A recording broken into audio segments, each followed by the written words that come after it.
Okay, so we have a couple fish to smoke, but we don't have a lot. So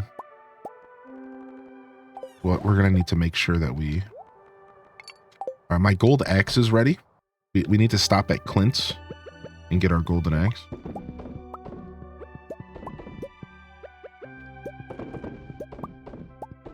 Ooh, look at that. So our preserve jars are working out. We don't need more fish smokers. We've established that we have enough fish smokers for now. I remember that we talked about that. So now instead we need to focus on preserve jar manufacturing. We need more preserve jars. That is one of the biggest things. So we need wood, stone, and coal. This is like our main focus right now, I think. Because the more preserve jars, the more row that we can process at one time, and the more solid, like more fluid rather, our whole money-making process will become. So as far as making money, preserve jars are where we're at. We're in preserve jar era. So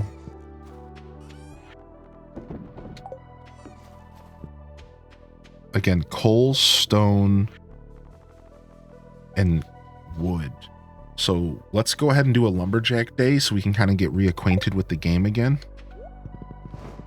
Let's go check on our tree farm and grab some seeds to plant up there. I think our tree farm has gotten a little bit slow here. And then we could bring some tree fertilizer with us. Fiber and stone. Doing your first Jojo Mart run? Nice. It does hurt. I'm very excited, sadly, because I'm not very excited because I have to leave all my friends and restart life again, but it is what it is. Dream job incoming at least. Well, I commend you for your courage to take on such an upheaval of your journey, of your life. And I really mean that. I'm inspired by your courage to be able to do that. I think, you know, your average person staring down the barrel of resetting their whole life might hesitate, might think that it's the wrong decision, but I commend your courage to stick with it, and you got this, Rice Cake. You got this, dude. Yo, good morning, Neo, and what's up, Old Man Haiku? How do I get bigger chest? Well, the thing is you need to go to... You need to go to the Valley's finest chest to receive the big chest. All right, that was just so crass. I was trying to make a joke and it just ended up being rude. I'm sorry, Robin. I can do better. You can buy the recipe from Robin. You can buy the recipe from Robin.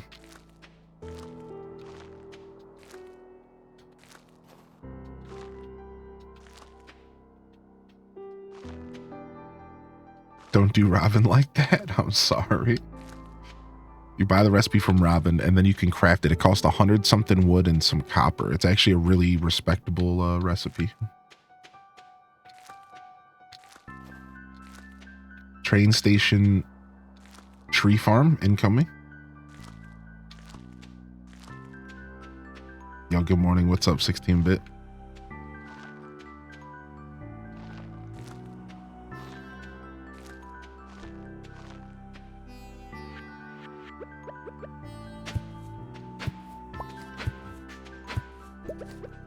So this way we don't run out of wood.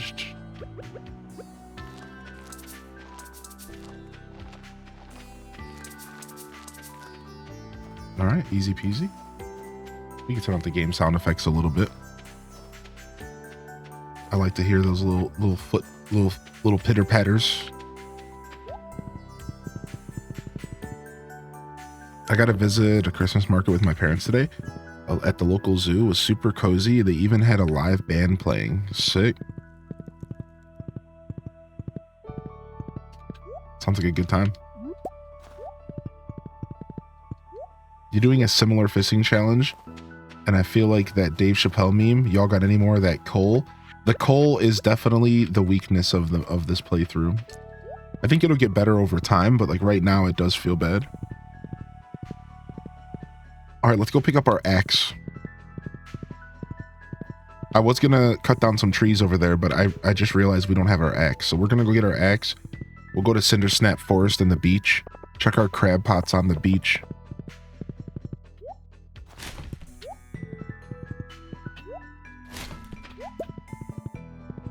And get ourselves some wood. We need to get these preserve jars going. I love that they added coal rocks to the quarry. It's been nice. It definitely it's a nice supplement to the coal reserves. You playing the demo of Fae Farm? You like it so far? I did 2 hours of Fae Farm, 4 hours. I think it was just 2 for a variety-a-thon, and I thought that game was good for what it was. I wasn't really inspired to play more of it personally, but that's just because I have a lot of farming games to play on stream already, you know? I think if I was looking for like a farming simulation experience and I didn't already have other stuff to play, Fae Farm would totally be a candidate. But because I have Stardew and Mystria and all these other games, it's just like hard. So many games in so little time, you know? Yeah, somebody in the chat room the other day was asking me if I was going to play Farming Sim 2025. You know, I'm a poser because I've never actually played a farming sim game. So I'm a guy who owns a farming simulator hat, but I don't actually play farming sim games. I just use the farming simulator hat to hit on women at the grocery store. So like, I think that's the definition of a poser, right?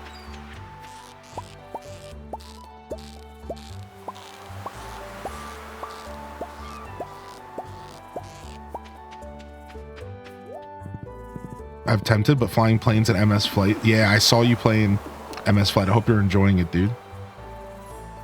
Looks like open back Sennheisers. No, they're open back Audio Technicas. And they're some of my favorite headphones of all time. Not new though. So we were just talking about this morning. So if you take a look at this clip, Bliss, I'm gonna make you do some homework. You'll see a pair of headphones that they're gold rim and they're purple pink open back. So these were my favorite headphones I ever had. They were gifted to me. Well, they weren't gifted. They were sold to me used for like 50 bucks all the way back in like 2023. And I used them all the way up until 2022. And then I started looking for a replacement and I found the next in the production line, right? Like the same exact headphones, but the next in the production line. And they're these. They're called Air ATH AD700Xs, Audio Technicas. I'm a big Audio Technica fan. I love their headphones. So I found these bad boys and I purchased them and I've had them for about 2 years. But at one point in my stream journey, I stopped wearing these types of headphones streaming because I got used to just having like an earbud in. It was like way less taxing on my head sitting here for 8-10 hours, because especially early in my stream journey, like I stream long hours always, like as often as I could. So after a while, it got so nice to just have an earbud in instead of having this to sit on my head all day, you know? But I busted these out today and it's been a long time. And dude, we spent like 5-10 minutes this morning talking about how little audio you actually hear out of something like this. Like I was talking to the chat about it. I'm like, you don't understand. Like you think, oh yeah, these are pretty good. They're earbuds, right? You spent $10-$20 on these.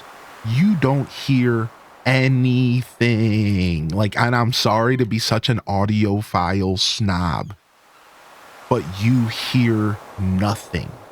It's like, I'm just blown away today because I haven't wore a pair of studio headphones since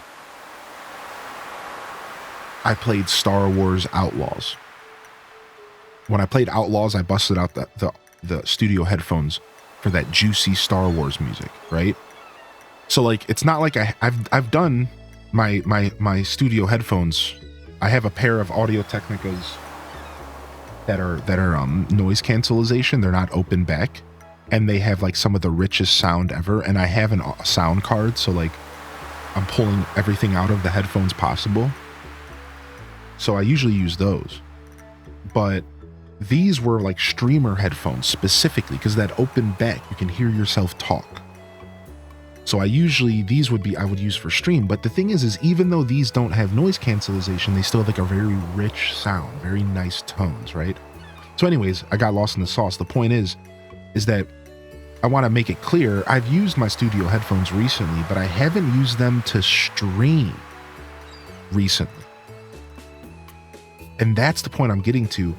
Dude, my alerts, it's like my alerts are in 4K. Like that's like the joke. Like, I'm sitting here and I'm listening to my stream and I'm like, this is what Stardew music sounds like? Like, I forgot. Like, what is happening in my ears this morning? Like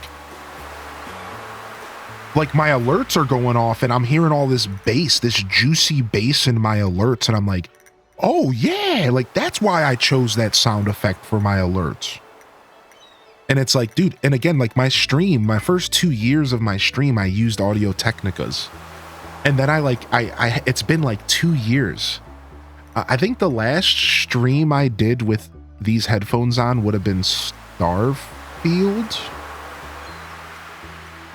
last September, like 2 Septembers ago. I know when Tears of the Kingdom came out, I was playing Tears of the Kingdom off stream with my studio headphones. If you haven't played Tears of the Kingdom with studio headphones on, or at least like over the ear headphones, like you haven't even played that game. Like that's my take on that.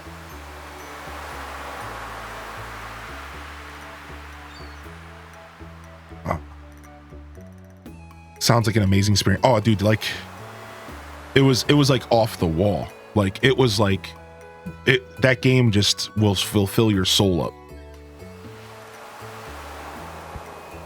I gotta try that. Yeah, dude, it was nice. And again, I got to do it through my sound card in my PC,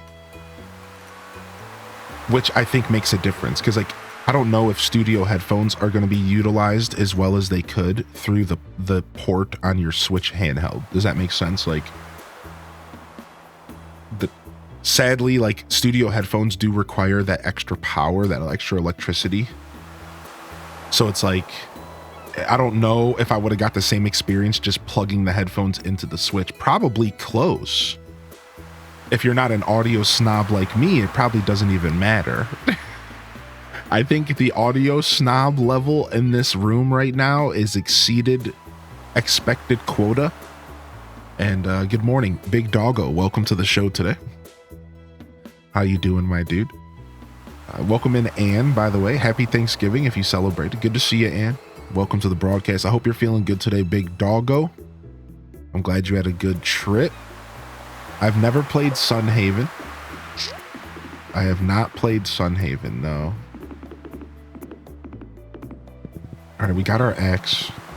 I really want to cut down some trees here. I need wood.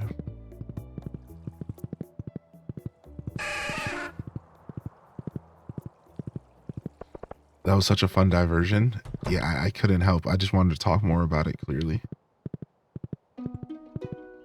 I'm tired today, so there'll be plenty of yapping. Surely. Appreciate the follows coming in. Good morning.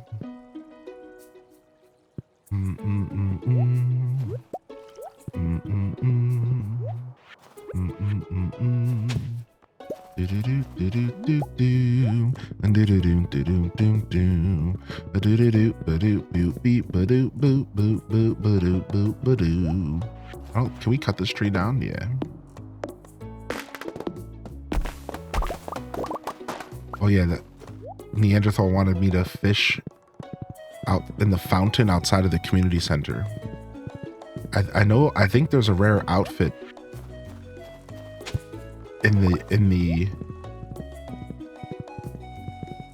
the fountain outside of the They told me the community center and the spa. I've done the spa before. I think there's like an outfit in there. I don't think I've ever done the community center.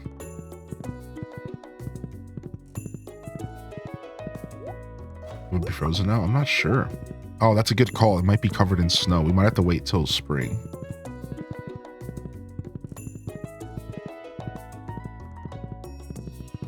Ooh, let's go to Cinderstamp Forest.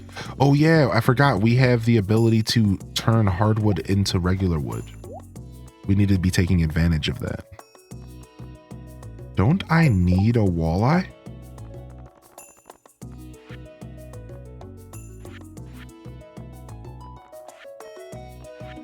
I do. Yoink. I might need a lingcod as well.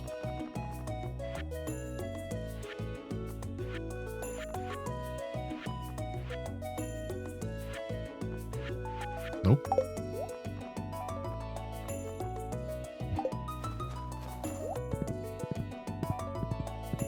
Thinking about drawing again. After my first one is done, my brain is cooking up something. Sometimes you gotta follow those inspirational cooking moments. Yeah, dude, I should have assumed that you were an audio fan because you make music.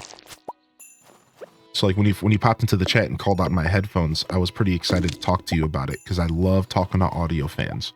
Like I know Spartan's a big audio fan, that's why I like talking to him as well. Like I love like high-end audio.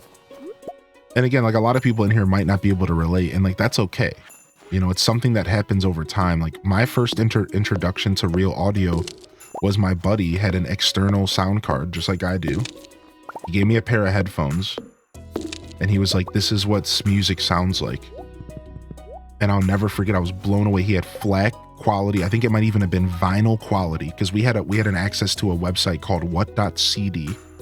It was a torrenting website and we could download any music. Like I used to tell jokes that I had access to to what felt like 40% of the world's music on this website. Like really think about that. Like 40% of every bit of music in existence. Because this website was so vast and people would upload stuff. Even like people would literally go to like a dive bar, buy a $5 album from some band and upload it to this website. And here was the kicker.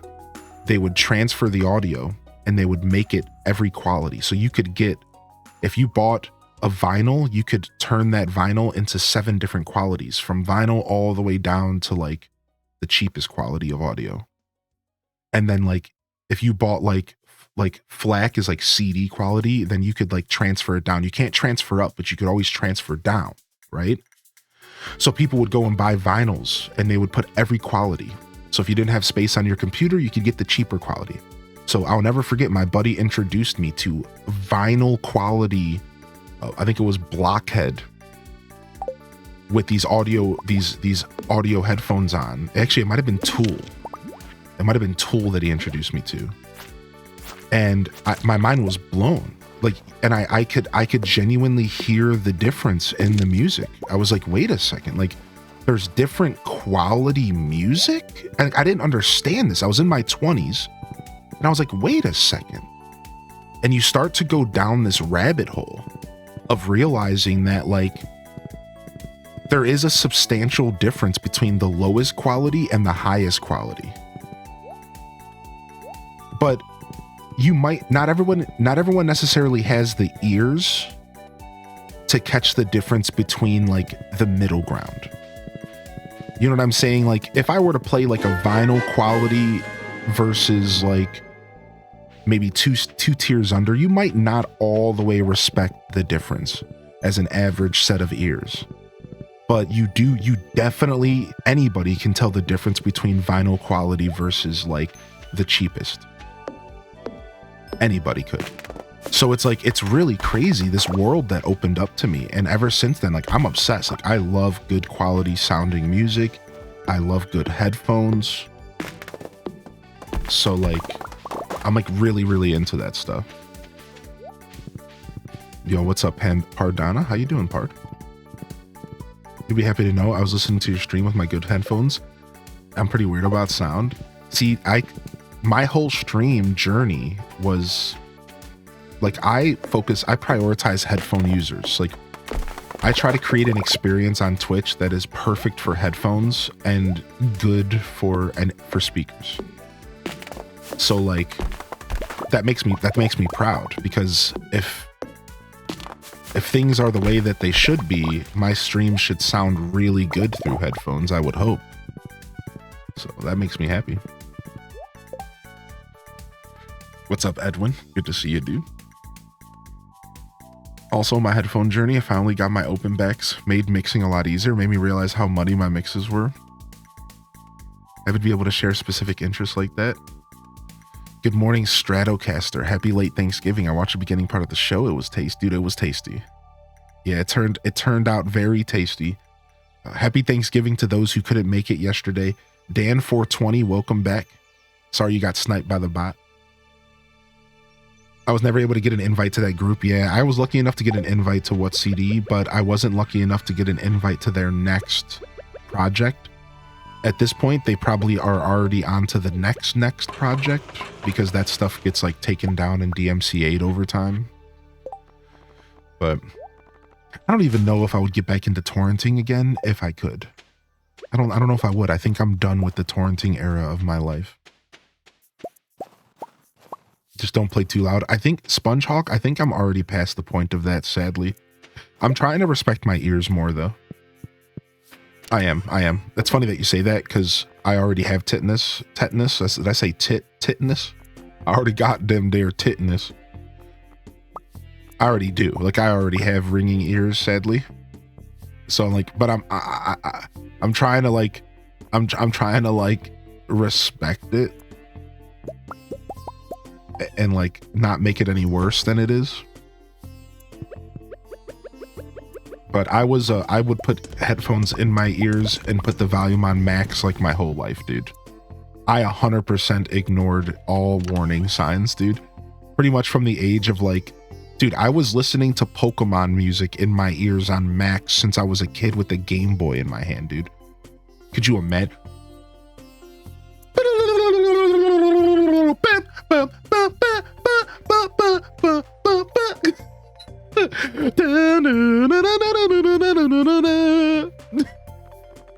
Sorry. Yo, what's up? Yeah, what is it? Tinnitus? Is that how you're supposed to say that? Dude, I blew my ears out since like the age of like 8. Dude, I was a headphone user my whole life. Dude. So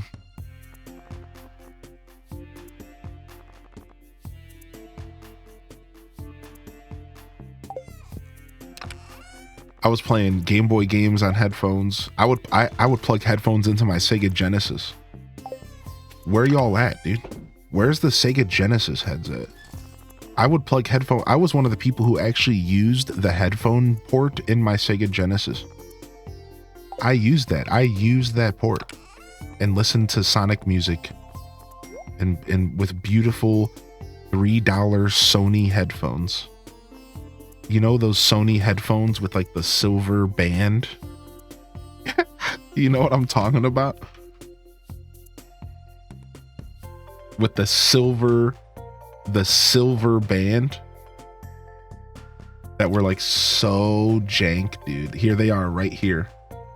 This is like pretty much what I'm talking about, but like way cheaper. Oh, dude, look at they're $3.29 on Amazon. This was it right here. Look, the silver band with the slidey. They would slide up and down in the plastic. Sitting there with my Sega Genesis. Swag. Only one side worked unless you held the cord and wrapped it around your Walkman. Right? Like if only one ear would work unless you like wrapped the cord around your Walkman and held the power, held the cord in the headphone slot a little bit, like with your thumb at a precise 76-degree angle. Oh yeah, both ears are working. Oh yeah. Oh, my finger slipped. Oh no, back to one ear. Like you had to like twist and manipulate the cord and like wrap it around your thumb and like put like your like hold your nose and like put a spoon on your tongue and then like you'd get both headphones to work.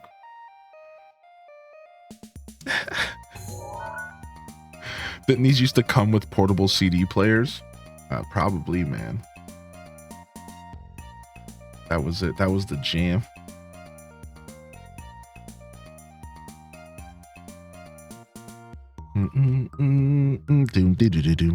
Dude, somehow those are still the same price. Those used to be like $2 and now they're like $3. Like how? Some technology never changes and never got destroyed by capitalism. That's how. It's an example of technology that escaped the clutches of capitalism and somehow is still $3. Who would have thunk that could even happen?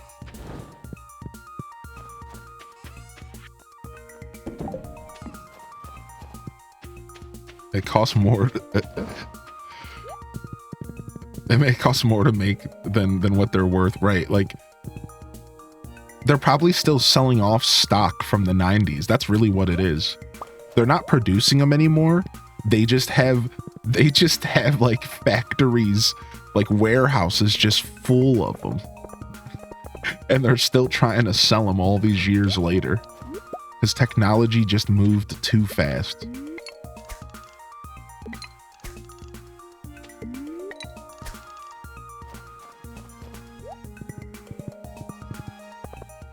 Empanada.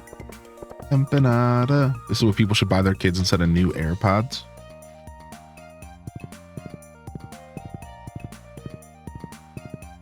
Yo, good morning, Taco. Good to see you, Belle. They make me think of middle school. Yeah, me too, man.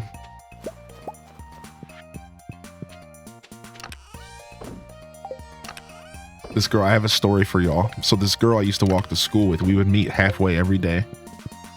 And I thought she was so cool because she had a tape player and she would listen to Aerosmith in her cassette player when I was rocking a fancy new bougie Walkman with the no skip feature. Speaking of no skip features, why was there a no skip feature? Why wasn't the device just made to not skip? I've always thought this was so funny. Instead of just making the Walkman not skip, they made a button to make it not skip. Like, why wouldn't you just make the whole device not skip? Why would you make a button to like what? Why is that? Why was that even? Why didn't you just make the device not skip? Why was there a button? I don't understand. Like what? So anyways, so I'll never forget this girl because every day we would meet up walking to school, and we would like talk about music and stuff. And she was like a big fan. She was like a big fan of like Aerosmith and stuff. And I fast track like, so we were walking to middle school, fast track to high school, and I think we're in like 10th grade or something. She's in my health class. So we like start talking again and we hadn't talked in years. And her name was Kelly. So I was like a pretty awkward kid, right? And like, but I was like this hopeless / helpless romantic, right? Still am. And, you know, so I was like very awkward because of that. It was like sweaty palm, like just nervous around girls. But if there was a girl that I would friend zone, I wasn't that way at all. I was very normal. So this girl, like I naturally friend zoned without realizing that's what I did. So I was like super chill with her and I never caught any of her signs. So one day she comes up to me at the end of health class and she's like, do you want to meet up at the library after school? I want to tell you something. So clearly this reveals that she was just as awkward as me because you can't do that. You never can do the, I'm going to tell you something later thing. Because like we know as adults that that's the most anxiety inducing comment you can ever say to a human being on planet Earth.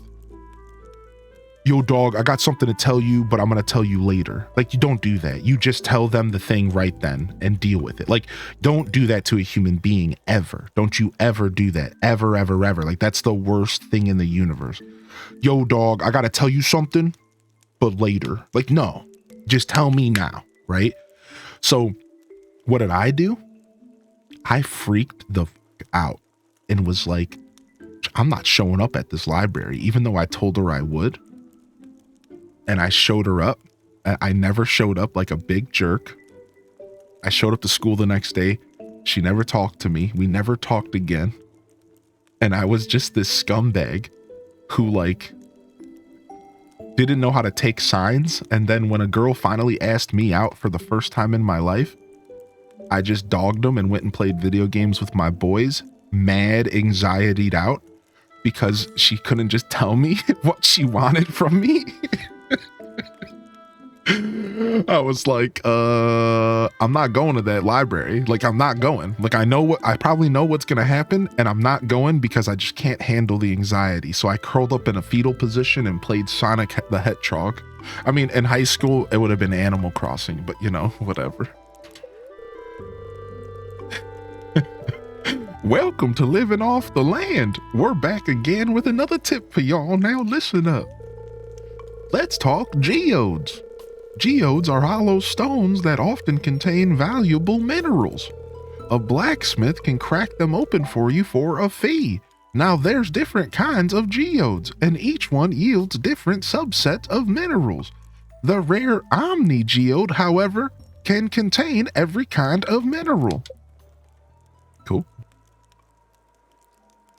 She's still waiting at the library to this day. Don't do that to me. Don't say that. Pretty funny stuff.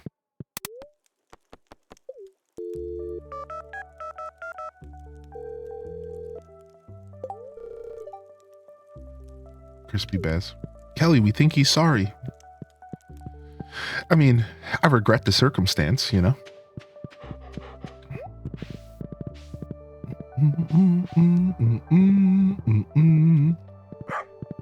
At least someone would ask you. I wasn't. Still am way more awkward. I mean, I appreciate you saying that, but just keep in mind that I was the kid who asked out. I think in high school, my record was I asked about 15 people out and I got denied every time. This was my high school experience. So I appreciate you saying that, but you know, Kelly was an anomaly. Kelly was a glitch in the matrix.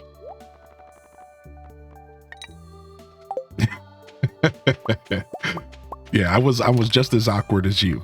Oh, you don't have to apologize. I say that to let you know that we are the same, my friend. We are the same. Don't you worry.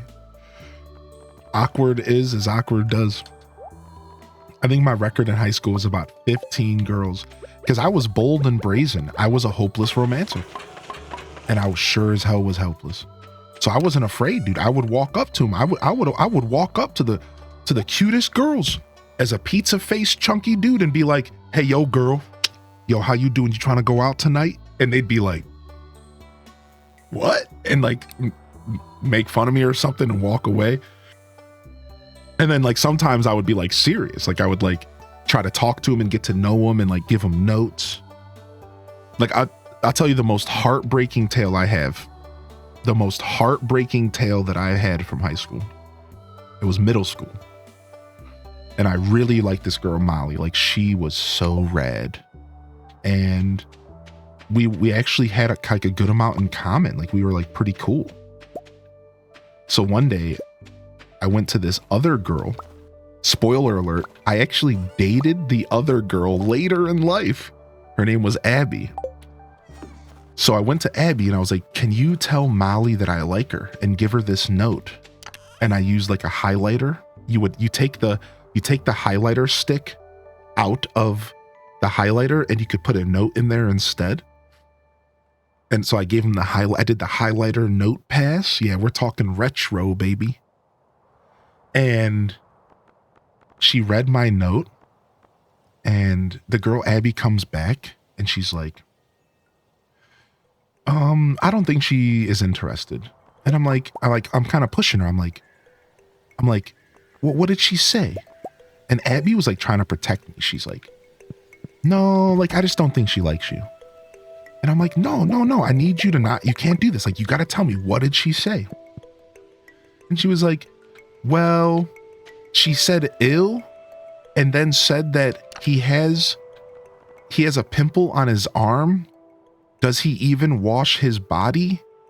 I think he stinks. I don't want anything to do with him. And she said it to me in the most straight face. Like, she gave me what I wanted. Like, she told me exactly what the girl said. And I stood there with my jaw open like, oh, damn. And I just like, that was it. Like, that was over. I was just like, oh, wow. Oh, it's like that. Like, I didn't know what to say. I was just like shocked. I was just like, oh, okay. Yeah, savage, dude. I was just like, oh, all right, dude. Okay. Worst thing they could say is no. Yeah, right. That was probably like the hardest one to swallow in high school or in middle school. I was just like, dang. At least she was honest. Yeah, I commend the girl Abby for not holding back. The girl Molly didn't have to be that mean. Like, let's be real. Yeah, like, she didn't have to be that mean. She could have just said no. But at least she was honest. Yeah, that was probably like the worst one. I had a bunch of really good ones though. I'll never forget the time that I told a girl she was amazing, and my best friend at the time was like a playa, like he had like all the chicks, and he walked up to me. He was like, no matter how many girls I've ever talked to, I would never have the courage in the heart. This is why he was my best friend. He pulled me aside and I was like, dude, I'm so nervous. I told her she was amazing. Like, we talk on the phone all the time. Like, I really think this girl, her name was Sydney. And I'm like, I really think that, like, I want to date her. Like, I think I might have a chance, dude. Her mom even likes me. I'm in with her mom, which ends up putting you in the friend zone. In hindsight, you don't want to get in with their mom, like your friend zone. I didn't know that. So anyways, so I told her she's amazing. And I'm telling my best friend, and I'm like, yo, dude, like, I did it. I told her, I confessed. And he was like, you said that she was amazing? And I'm like, yeah. And he paused. He goes, dude, no matter how many girls I've talked to, kissed, dated, you had the courage to be honest and open about how you felt to this girl. You told her how you felt. You told her she was amazing. And I'm like, yeah. And he's like, I could never do that. He's like, you're a king, dude. And I like was shocked. I'm like, what? Like, this is coming from my playa done? Like, this is the dude who gets all the girls? He was like, I could never do that. He's like, that's amazing that you were able to do that. He's like, you deserve so much, dude. This is like us at like 15 years old. I was like, wow. Like, so like, I have some cool stories as well, where like, I was reinforced to be myself by key people in my life that like, so even in like times of like being turned down by chicks, like I always just stayed myself and stayed confident and was just like, it'll work my strategy will work one day, you know, like that was kind of just the mindset. Like it'll happen one day, you know? So yeah, I got some pretty cool stories too. Yo, what's up, Super Saiyan Turi? Yeah, welcome in, homie. Sorry to hear, man. Matters of the heart are strange ones indeed. I didn't date until college, after I always had a steady BF in high school. What's up, detective? Good morning. Someone was that open with me only once. I wasn't ready for that at the time. Yeah, that's how that goes. You can't come on that strong, especially in high school when nobody knows how they feel and they don't know enough about themselves to handle that situation. But even as adults, that can be a super off-putting experience for either party, because it's just a lot to take in. You gotta respect the pace, you know? Again, these are things that I would tell young me if I knew.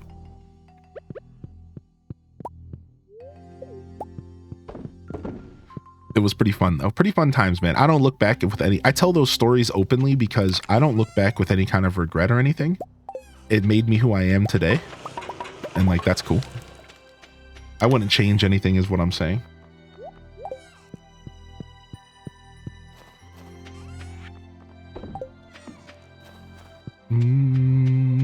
All right. We're still trying to farm up wood.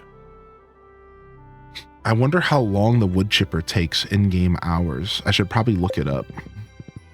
We need to fish. We need to still farm up stone and wood and coal. I think we might want to go to the Skull Caverns again. I think the Skull Caverns might be the best place to get stone. Probably not. What's good floors? What's good floors to farm stone in the local mines? Does anybody have a stone farming strategy in the local mines? You know, we could go get our golden scythe. Yo, get out of here, Lewis. Nobody wants to talk to you, man. Shut up, dude. I think I'm having a conversation with you right now, Lewis. I'm the same way, Hylian. I'm too immediately mushy about people. Yeah, me too. I just let it live, though. You get to a certain point where you're just like, I'm just going to be me, and if you don't accept it, that's okay.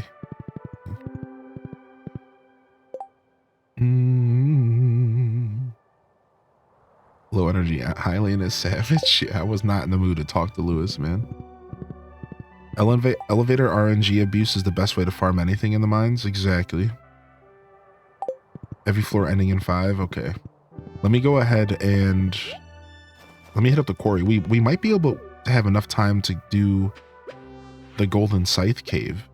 The Golden Scythe Cave isn't terribly scary, is it? There's those skulls in there. I think we can handle that. We have our Galaxy Sword.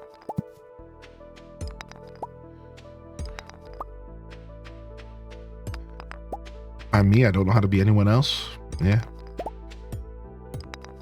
I completely respect that, bud.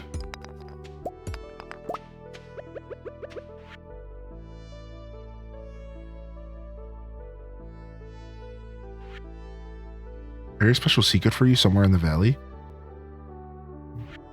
What? Where's it at, dude? Yo, good morning to you, Sour Please legend, one and only Jimmy. Floors 50 to 80 are good for stone, but you need lots of bombs. Yo, what's up, Bookie? You're off today? Sick. How are y'all gonna spend your weekend? Happy Friday, everybody.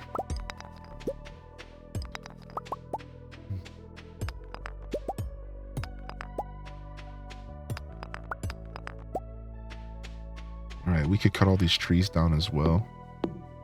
I'm gonna go for it. And if we have time, we'll try to do the Golden Scythe Cave. Oh, pineapple. I find those types of stories to be kind of sweet.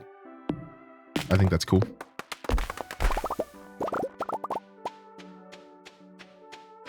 I remember one strat for stone farming is to go to the first floor in the mine and break the boulders that give 10 each, rinse and repeat. A bullhead frenzy is began in the mountains. Laying around gaming except for tomorrow, I have to do strength class at the gym. Nice. Good on you for taking care of yourself. I've been using my new weights, slowly building strength. I love the process of building strength, so I like to start low. So I started off with just 5 pounds on each 2.5, 2.5 on hand dumbbells. And then soon I'm going to graduate to 5 pounds on each side, so 10 total. And then I'm going to slowly but surely, I'll add another 5 to that and do 15 total. I'm just going to slowly, gradually go up. It's like right out the gate, I could have done like 20 pounds, but from what I understand, repetition is better than just outright weight. So I decided to just do reps. Like I'm just focused on getting as many reps in versus like weight focus, right? So like that's kind of the strategy I'm going with.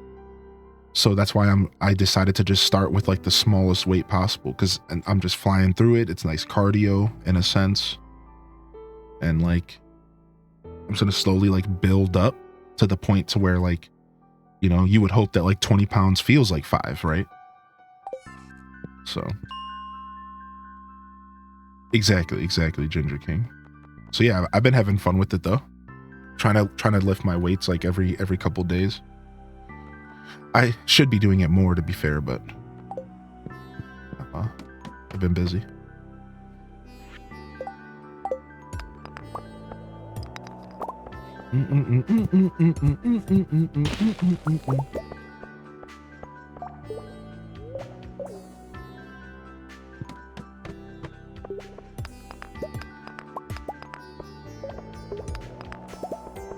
I kind of like this strategy actually.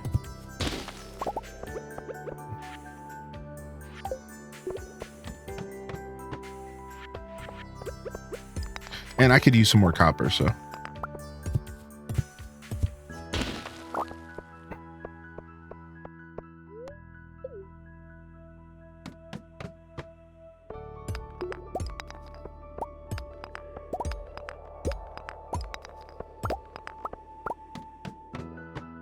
Ah, slimes.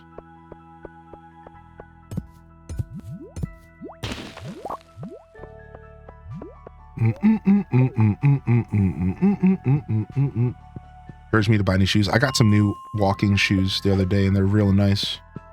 Yo, what's up, Mads World and Dragon Tamer Mom? Good morning. Definitely worth the investment. Investing in your feet and legs is super important. Because what we don't realize is that we're not investing just in our feet. We're not just investing in our legs. We're also investing in our lower back, from what I've read. So, spending some money on some good shoes, especially if you walk a lot or if you're in retail, if you stand a lot, it's massive, dude. You really got to spend some cash and just get a good pair of whatever. Oh, it's night market. Ooh, night market.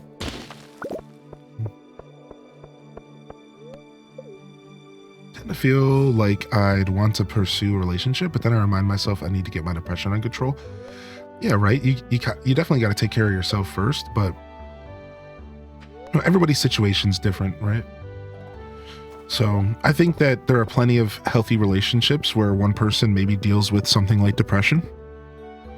It just comes down to communication and identifying that. Right, the way that it was worded that I like is you imagine that both people in a relationship are planets. So you both have your own little planets, right? Your own little worlds. And it can be a bit too much to... Sometimes it can be a lot. If you're dumping too much of your world's toxic and like chemicals and the word I'm looking for is like byproduct, you know, all that icky stuff that we all deal with and we all try to get rid of and dump. You just have to be careful that you're not dumping too much of that into the other people in your lives world. That doesn't mean that you shouldn't like vent and talk to people and like use your support circle and all that stuff. But that's the way I picture it. So I like to picture it like you're in a relationship with someone and you're both on your own little planet and you come visit each other and you hang out with each other. And yeah, you know, sometimes one planet might be filled up with some, you know, nuclear waste, you know, like I'm just trying to like paint a picture and like you got to dump that waste somewhere. And you just have to be careful that you don't dump too much of that into the other planet, into your partner's planet. You know, sharing a little bit of the burden is a beautiful experience that humans can do with each other. But at a certain point, just always check yourself. Just always make sure you're not over pouring. And that's where stuff like therapy comes in. Because that's where you really should be dumping that stuff to a paid professional who's paid to listen to you and help you work through your problems. And then you'll naturally not be dumping too much into your friends, families, and partners' world, right? You know what I mean? Like, that's like, I think as long as you're considering that, as long as you're like actively thinking about that, I think that you're just fine, you know? Mental health doesn't always mean that you're like some unlovable human being. And you shouldn't ever feel that way, dude. Mental health is just mental health, and we all deal with it, and doesn't make you less lovable than the next person or anything like that.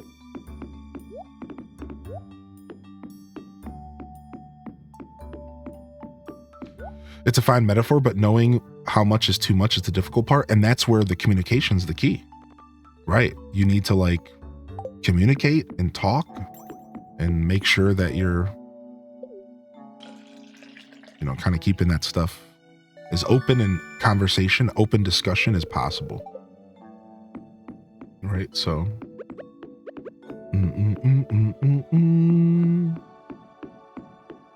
It's like, dude, the night market might be one of my favorite events still in this game. The desert's pretty close though to my favorite. It's probably between the desert and the night market for the best events in Stardew. What about y'all? What's your favorite event or holiday in Stardew Valley?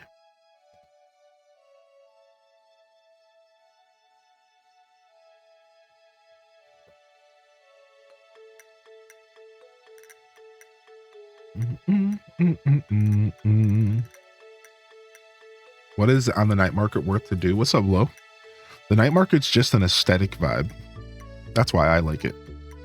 There's not a ton to do besides for fish, but it's an aesthetic vibe. That's what it is.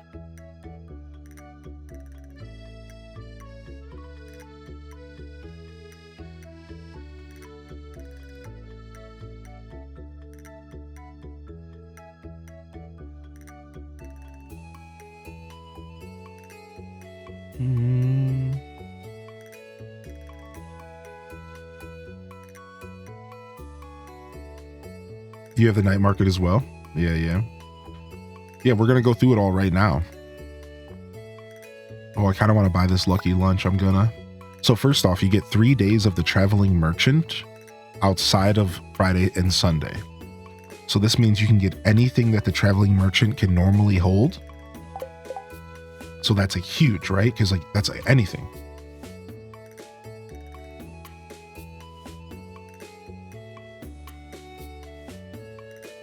Sorry, a frog in my throat.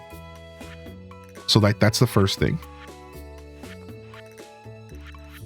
Then you get access to a painting, and some of these paintings can only appear here. In fact, there is a specific painting that only shows up here every 3 years or something like that. And if you don't buy it when it appears, you can't get it again for like another 3 years in game. I don't know what painting it is. I can't remember the details, but when we say rare painting, that's what we mean. Like there's a couple things that you can't get for like years in game, like, unless you buy it. So if you're trying to get like 100% all the items in the game, like you would have to pay attention to that. You can also get out of season seeds here.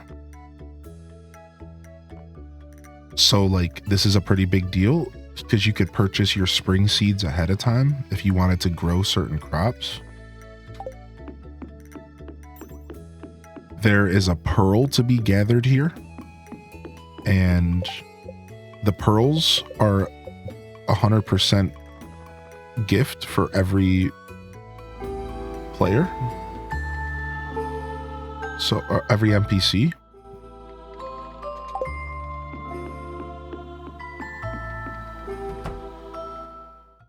So what you have to do is you have to go to this mermaid hut.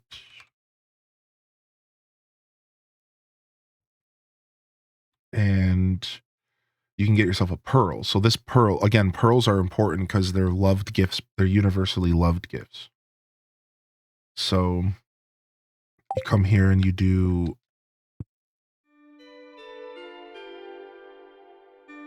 Oh, don't I have to wait till this is over, right? Yeah. Yo, enjoy the gifted sub. How you doing today, Amari Code?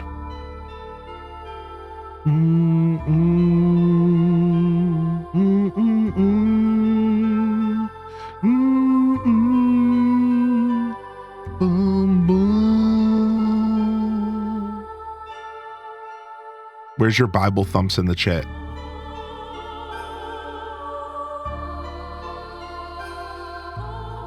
Sorry, angel thumps is what we need.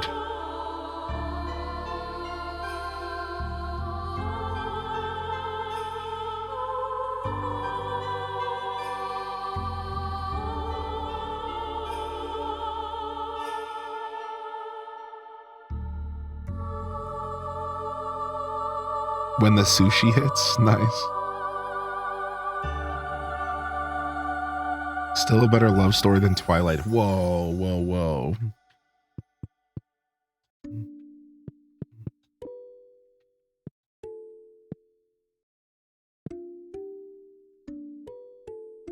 Yeah, you do hear that motif in the whole song. It makes sense that you could do that without looking it up. I just never even realized that. I thought that you just had to use a secret note to figure that out. Very cool. All right, and then otherwise you would fish. All right, so you could buy decorations, and then there's some really good fish here. The problem is that it's so late, I'm not going to be able to do much fishing. It's like, actually, is it even worth it? Sure.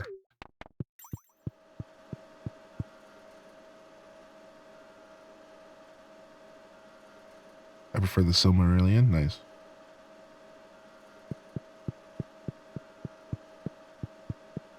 Down, down, down, down, down. Down, down, down, down, down. Down, down, down, down, down.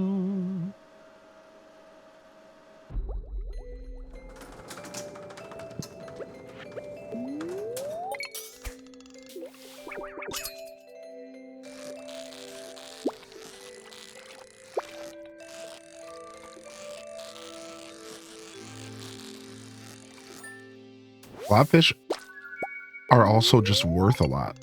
And I think the midnight squids are as well. Oh, there's bubble spots now? I didn't know that. Sick. Oh, it went away. Yeah, the fish tank bundle unlocks the glittering boulder. And the glittering boulder unlocks panning. And the ability to pan for herbs. Ores. I still to this day would love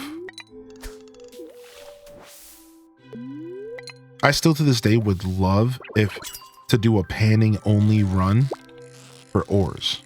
Like no mining, only panning for upgrading tools. I think that would be sick, dude. I think that would be such a fun playthrough. And I know it's very possible, especially because they made some changes to panning, I think, recently.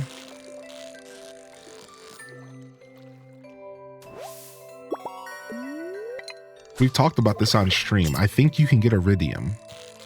That would be the deal. That would be the break it deal. Because if you couldn't get iridium, it would be lame. But I think you can get iridium. Oh, freak. Oh, we might pass out. We might not make it. We might have to use our tent. Sounds like a masochist run. I think it would be cool, man. You would do something like the river farm, because then you would have more chances for those spots to appear on your farm.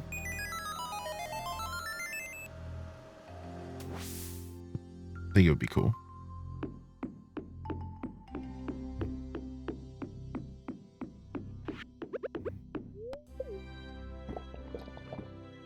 Nice. Some 1 a.m. Joja Cola.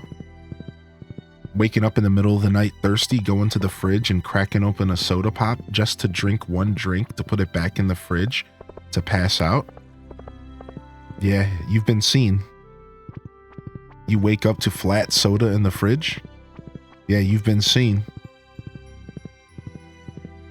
I know what that's all about.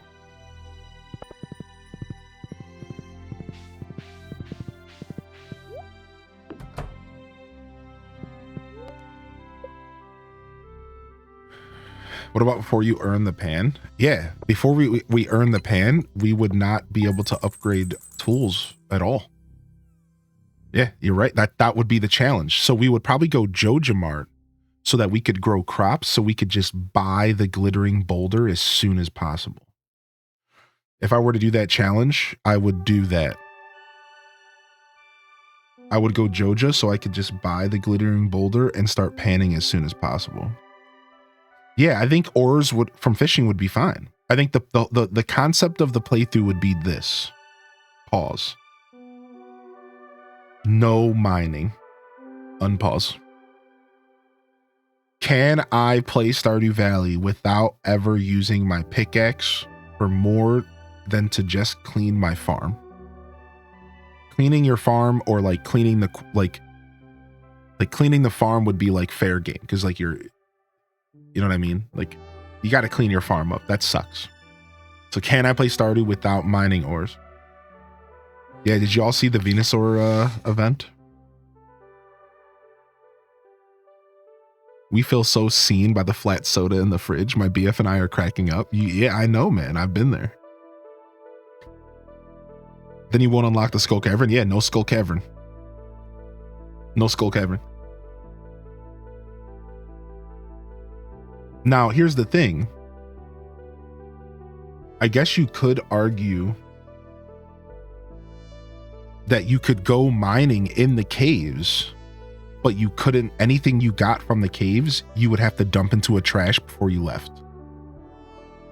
So like, we could adjust the challenge to say you're allowed to go into the caves and farm for other things besides for ores. You're allowed to get to the Skull Caverns. You're even allowed to go in the Skull Caverns. But before you pass out for the night, you have to take every item that you collected from that run and like dump it into the trash can or sell it or something. Either way, the point of the run would be you're not allowed to utilize the ores that you collect via mining. I think stone would still be on the table potentially. Coal, fighting monsters, right? I think you would really want to zero in on the idea of just no ore mining. You only can get your ores from other sources.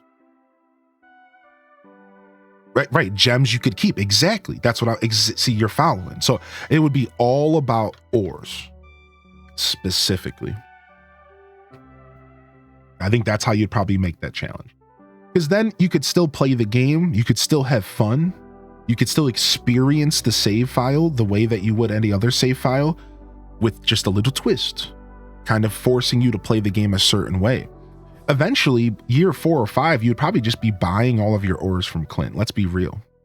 I can already see the future of that playthrough. And by year 4 or 5, you would probably just be making enough money to just buy everything, and you would never care anyways, and you would just stop panning. So we would even maybe have to change the challenge and be like no purchasing ores either. Otherwise, like, it would get lame after a while. This event made me fall in love with Drowsy and Hypno. I just started using my Pikachu deck to kick its butt. My Pikachu deck just been kicking its butt. I only did 2 matches last night and then I went to bed. But yeah, my tried and true, man, my Pika. My Pika or my Blastoise. I want to like my Blastoise deck more than my Pikachu deck, but it's hard because Blastoise just takes so much effort. So, but enough about that. You know what we need right now? Can we get a warning in the chat, everyone? So can we say hello to the VOD frogs, everybody? Can we get a round of love in the chat for the VOD frogs that are hanging out today? We appreciate you, VOD frogs. If you're watching this in the future, however, the stream might be muted for the next couple minutes. Again, I repeat, if we get a message in the chat, the stream might be muted in the next couple minutes. Because you know why? Because we need to get our sack squatch on.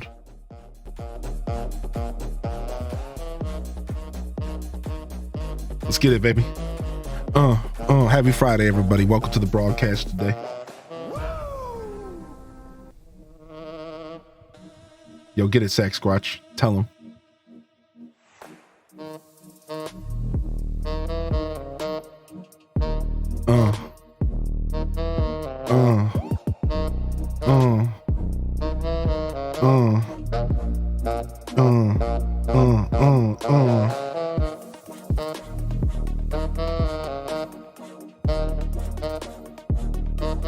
Everyone fist pump. Left hand. Left hand. Now right. Right hand fist pump.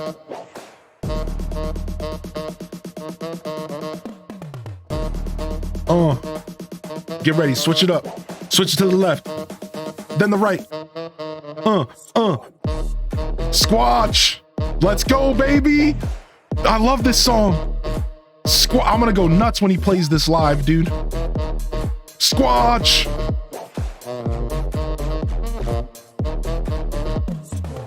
Squatch. It's so sick, dude. Squatch. It's so good, dude. Squatch. It's so good, dude.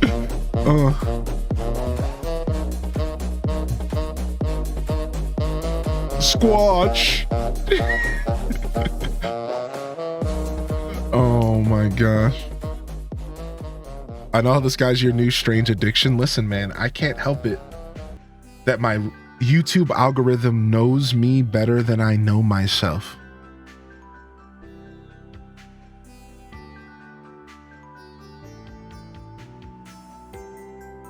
I can't help that. This dude knows me better than I know myself, man. The YouTube algorithm just fed me this dude, and I'm obsessed. I can't not.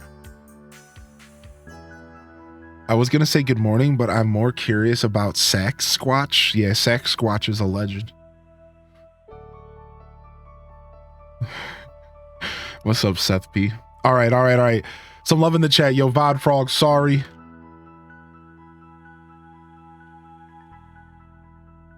Sorry, VOD Frogs, it had to happen, baby.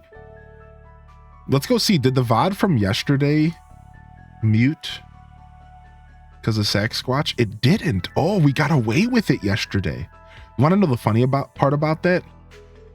It could happen from now till any time into the future. Every once in a while, I'll just go back to old VODs and they'll randomly be muted because like of something like that wasn't originally in the algorithm to be muted, but now it is, and it goes back and it looks at all your old content. I tried to say this to somebody yesterday, our friend Gers. It doesn't matter. You could delete all the streams you want. All this stuff is sitting on Twitch's database. So when these crawlers go out to search for people who are striking against DMCA, it's like, you're not safe. Even if you were listening to real music 5 years ago, it doesn't matter. You could still end up getting a strike from Twitch. And this happened to people a couple years ago. So it's really funky and it's super annoying. Yeah, retroactive, right? But for now, the VOD yesterday was safe. So, so that's cool. We got to have our squatch and eat it too. You know what I'm saying? Squanch, squanch. Yeah, I know, Seth P. It is annoying, right? I just don't like that I have to worry about this stuff. I just wish there was a way where we could have a middle ground. And like, you want to know the truth, and this is going to sound super petty of me, but I blame all of the creators who don't respect the current rules for why we can't get a middle ground on the rules. And I'm talking about big streamers. I'm talking about those dudes who are sitting there with 10, 20, 30, 40, 50,000 viewers who will sit there and watch anime and play music. And it's like, you're the reason why we can't get a middle ground for the small streamers, where like Twitch would maybe like do something to like help us have regular music playing and stuff. But they can't, because you give an inch and then there's people who take miles. And it's like, dude, like, you know, us small fries, anybody who's under 1,000 views, like, we would just like to live our life, but we can't because of these big streamers who just do whatever they want. And they make so much money that Twitch just kind of lets them get away with it, but then they have to have these weird rules in place. Like, it's just all weird and like politics and annoying, dude. But, you know, believe me, don't hate the player. Hate the game. Oh, I know. Oh, I know. I don't hate the player. I hate the game. You know, whatever.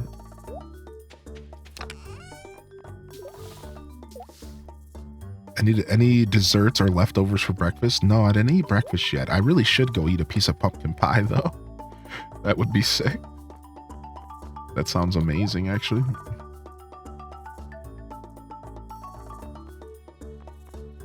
So the midnight squid was used for some sort of crafting recipe, right?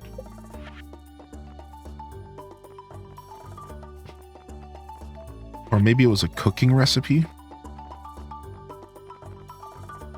We didn't get any blobfish. Let's try to fish all night at the night market tonight.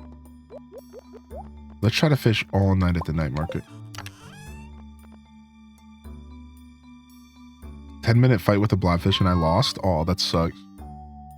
We had Friendsgiving at a friend's house, so I couldn't be tune in the scuff. How did it go? It went well. Seafoam pudding. Scuff went well. Yeah, thank you for asking. No worries. The VOD will be up, and you can go back and watch if I take a day off, which I am taking Saturday off. So you have that option. Regardless, what's more important is that y'all had a good time. Did you have a good time at your Friendsgiving? Certainly sad to, when you miss a stream on Twitch. As a viewer on Twitch, I feel that in my soul. I really do. But thank you for tuning in today. And how you doing? Squatch. Ba, ba, ba, ba, ba, ba, ba, ba, da. Squatch. Ba, ba, ba, ba, ba, ba, ba, ba, ba. Squatch. Sex Squatch saved my life. Yeah, me too, man. Me too. Gonna watch the VOD tomorrow. Yeah, it was fun. It was fun. It was honestly probably my most hectic episode of Scuffed Eats since season 1. I was kind of sleepy. I really haven't been sleeping well the past couple days, and I was just like a little scatterbrain. It was seriously a lot of fun though. We made good food. We had great company. We did a round of Mario Party after, but I drank a beer halfway through the round of Mario Party, and it was the worst decision because it instantly put me asleep. As you would expect, like I knew better. I know how this works. I've been old for a while now. So here I thought I could get away with drinking a half of a 9.5% beer and not want to go to bed. So we wrapped up the stream at about 8.5 hours, and I went to bed, and I mostly just relaxed. And then after I got relaxed for a little bit, I kid you not, I had a bunch of energy and I wanted to hang out again. I almost decided to stream, but I realized that I really needed some time to myself, so I decided not to.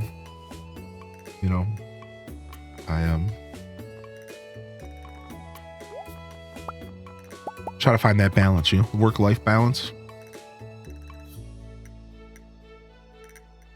I like being on Twitch during the holidays, but I think it's also nice to be present and feel the things that I want to feel. And like, I don't know, it's easy to use work as an excuse to not acknowledge how you feel about certain things. And like the holiday season, that's a big trap for me. If you know, dude, I'm the kind of person that dives into work to get away from things if I need to. I'm blessed to have a job that I can do that with, you know what I mean? Just nose to the grindstone, don't have to think about whatever.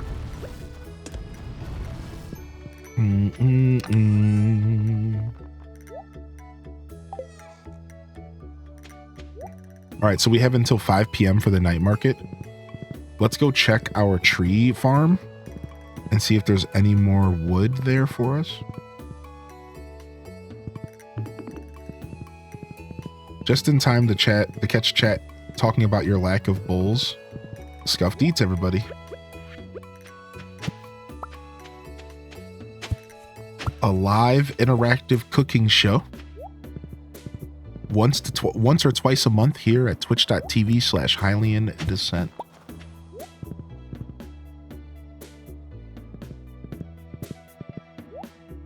Squatch.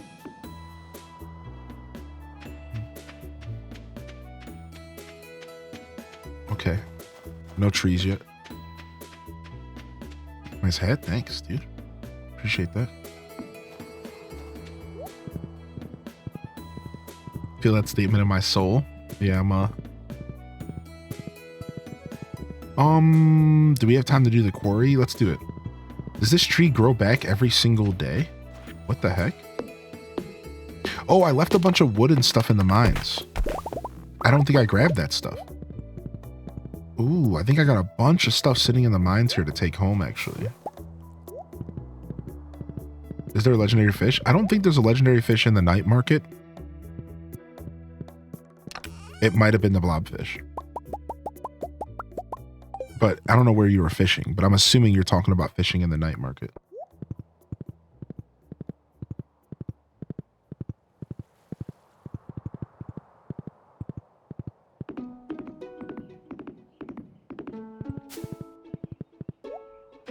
You might hop on Minecraft or something today. We have a pretty big event happening in the Hyrule Gaming Group community. We're partnering up with it. So we've started a partner program in Hyrule Gaming Group recently. Exclamation point HGG. And we've been like diversifying we've been networking and connecting with other Minecraft communities and trying to like participate in more of the Minecraft like scene. And we partnered up with this group called Gamer Dorks. Well, I guess they're moving away from Minecraft and we are merging. So Hyrule Gaming Group, rather Gamer Dorks, is merging into Hyrule Gaming Group. So nothing's going to change for Hyrule Gaming Group members, but Gamer Dork members are going to be kind of like joining our community. And the reason I bring this up is because we have a lot of stuff going on. There's a chance that we're going to have a good amount of more players joining our Minecraft community within the next couple weeks, as well as a Christmas event that we're hosting this December, this Sunday. So it's a pretty big deal from what I've read, and I'm going to be having a meeting with my Minecraft manager tomorrow about it. But yeah, now might be a really good time to get involved with our Minecraft server if you guys haven't already. You guys, gals, non-binary. In between, on the outside. Oh, I can't break that yet? Frick. Ow. 11 damage is kind of a lot.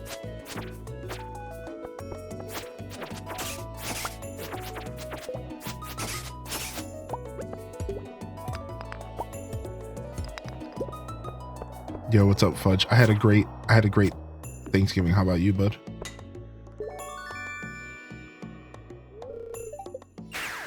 Peace. All right, golden scythe acquired. We got a attack ring. Plus 10% attack is actually pretty nice. I'm not going to use it though. For the longest time, I didn't know you could warp out of there. Oh, Calico. So it's mostly vanilla. The experience that we provide on Minecraft is the experience that we provide is close to vanilla. It's like, we call it vanilla with quality of life improvements. So we strive to provide the closest to vanilla possible experience with a couple quality of life things that just make the game better. Like, for example, being able to warp to your bed, right? Or being able to save a plot so that nobody can touch your stuff and like claim a plot, right? So it's really cool. I honestly encourage y'all, check it out, man. We put a lot of work into our Minecraft server. I think it's totally worth checking out if you're a Minecrafter. A lot of work goes into it. I unfortunately don't play it enough on stream, so a lot of people don't know we have a server. A couple years ago, I just kind of stepped away from Minecraft, and I just haven't been able to fully immerse myself back into it. but some changes recently happened, and like things have gotten better. Like we added a hardcore mode where if you press a button, you can, even though the world is survival, right? Even though the world is survival, you can toggle a button to make it to where it's hardcore for you specifically. And if you die, you lose everything. It all just gets deleted. And you can like turn this toggle on and off and like make it serious if you're into that kind of gameplay. Like we have a lot of really cool stuff going on that server. That's just like I said, I'm hoping my plan is to play it a lot this December though. Like we are going to be playing our Minecraft server this December. Like I will be playing it on stream to help promote it. We're being sponsored by Hyrule Gaming Group. I'm sponsoring myself, everybody. I'm sponsoring myself, and I'm gonna be playing Minecraft this December. So if you all want to play with me, we have mini games called Craftware. We have this whole thing called Craftware with all these mini games and stuff. It's like WarioWare but Minecraft. We do like events, build competitions. You know, it's real cool. We like I said, it's honestly my folly that people don't know about it enough because I just don't play enough Minecraft on stream. But I try. I do my best. I try. It's just tough, man. I haven't been able to enjoy that game as much over these past couple years. And that's hard to make content with something that you're just not enjoying that much, right? It's nothing to do with Minecraft. The game is great. Nothing to do with Minecraft. It's just hard to create content around something that you're not explicitly passionate about. It's just a hard thing to do. So when I load up the game, a lot of times I'm just kind of like not really into it. It's weird. Yo, what's up, Toxic Unicorn? Taco Fam is in the house. I repeat, Taco Fam is in the house. How did you get your farm like this? What's up, Jay Doyle? So we're using a river farm. This is the river farm that you can start with. And you can move your house now. Like, it seems like a lot of players haven't found out yet, but in the 1.6 update, you can actually move your house anywhere on your farm. And it's one of the coolest little features that they added with this most recent update. So yeah, I moved my house somewhere else and I put my shed here.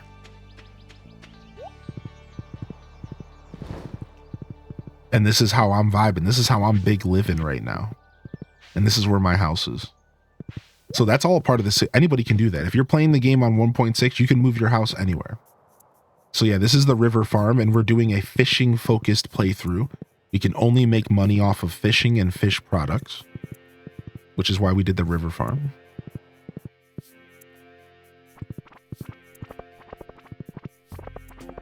The winter chapped lips have begun. Ugh, I hate it, man.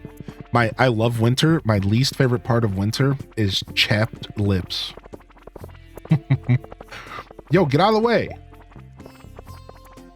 And how this time of year and the weather is just chapped lips city.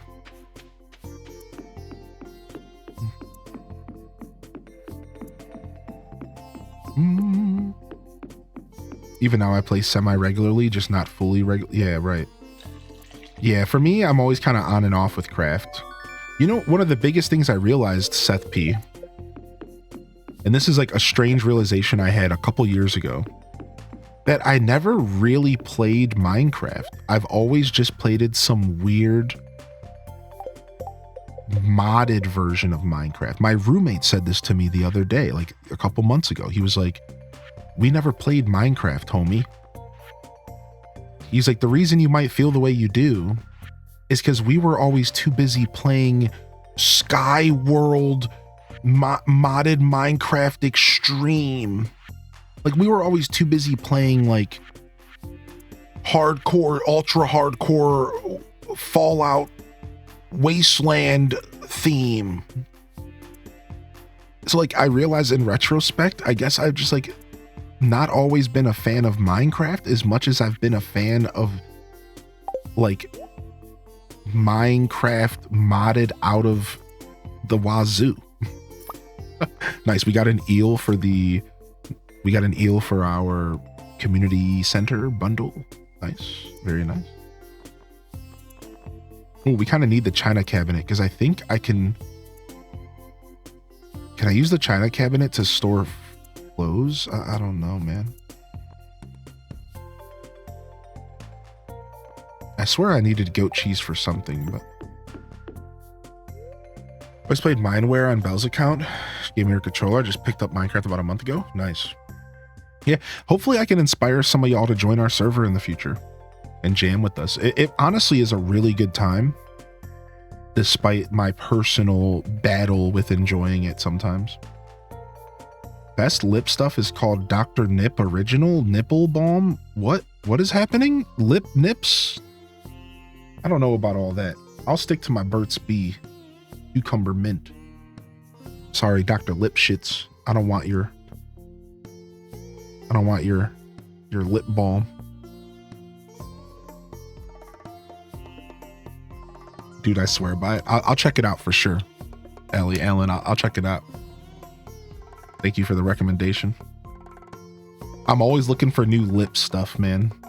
I'm obsessed with lip products. A baby's gotta do what a baby's gotta do. Oh, nice, dude. Dragon Tamer. I was just audio listening. Well, what you heard was me reading a message from the chat. Then I decided to make a reference to the Rugrats. Y'all remember Dr. Lipshits? Like, this is like a joke, but like, this was his name. Like, you guys don't understand. Like, look, like this was this guy's name. Like, look. Rugrats, Dr. Lipshits. Look, this guy was real.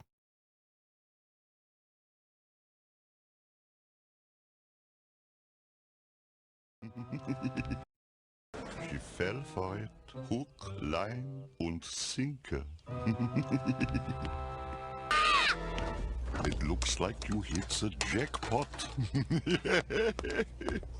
He's such a creeper. So this guy was like a baby, like in the show, in the story of Rugrats, this guy was like a professional, like, I think not like a therapist. I think he was like, his job was like to write books on how to take care of your kids. Whatever that is. He was like, he would like write books on how to take care of your kids. And his name was Dr. Lipshits.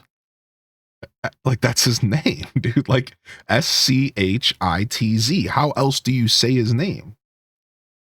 Like, like I'm not. Hi, Chucky!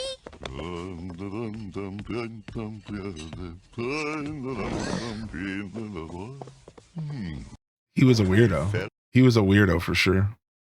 I don't remember him. Yeah, dude. I remember the goofiest stuff about the Rugrats.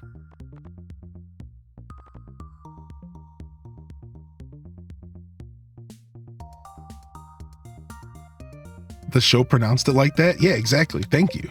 Yeah, no. It doesn't make it any less funny, but yeah, that's how it was pronounced. Baby psychologist. Was he stealing food? Yeah, he was a scumbag. So like, there's the episode that you guys just saw, Dee Dee, I believe that was her name, Tommy's mom, like invites him to her house to babysit. I don't know the details. Like, I think the dude was there to like give her parenting advice, and then he offers to watch the kids so that they could get out of the house and like be a couple for once. But in all reality, he just is freeloading while they're gone and like eating their food and like takes a bubble bath and like, yeah, it's like a really weird episode. Dude, here it is. Here's the battle of the blobfish. Dude, this thing, I'm not ready for this morning. I don't have enough energy for this. Bum, bum, bum, bum, bum, bum, bum. I don't even have a freaking cork bobber equipped. I didn't think I needed a bobber to fish here. Oh, I'm getting beat up. No, I'm getting beat up. Dude, my fingers, I wasn't ready. I needed, like my finger had chapstick on it. It was just all confusing.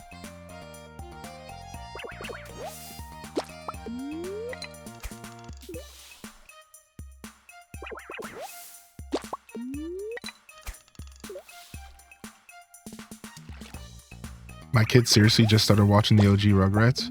Blame the finger? No, I'm serious, dude. You don't understand what I was going through. I had some chapstick on my thumb and I'm trying to use my controller. It was just all uncomfortable and the fish was kicking my butt. Got one. Nice.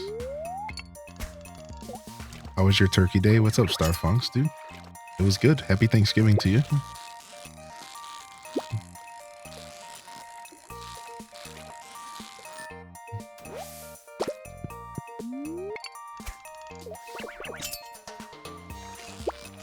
Angelica's mom's assistant was a bit sketchy. Angelica's mom was definitely sketchy herself.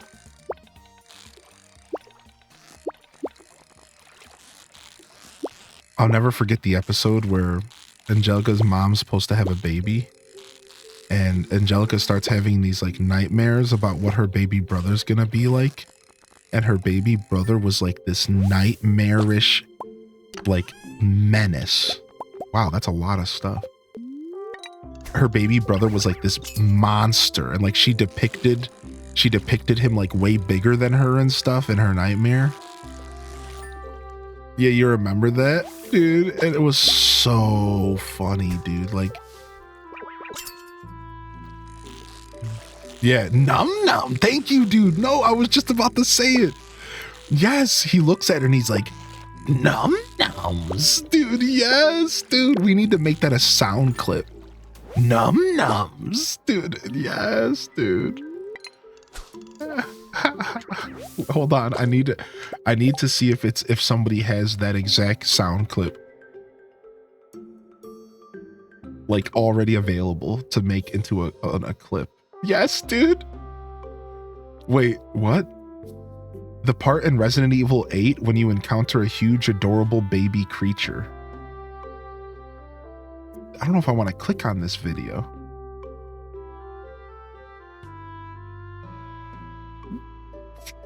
Dude, this is actually pretty funny looking.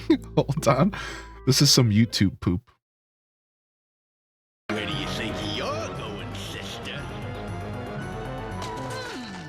I wonder what a toy car would taste like. No, please!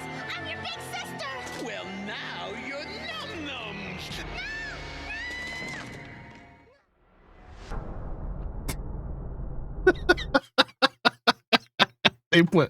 They put the like death screen of Resident Evil 8 in there. That's pretty funny. That's pretty funny. That thing was nightmare fuel. What's up, Stella? You died. No, don't eat me. I'm your big sister. Well, now you're num-nums.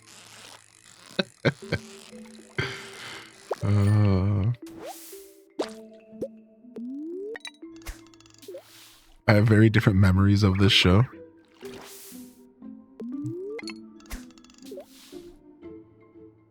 You like the new emote, Starfunks? Yeah, we got some new holiday emotes for you.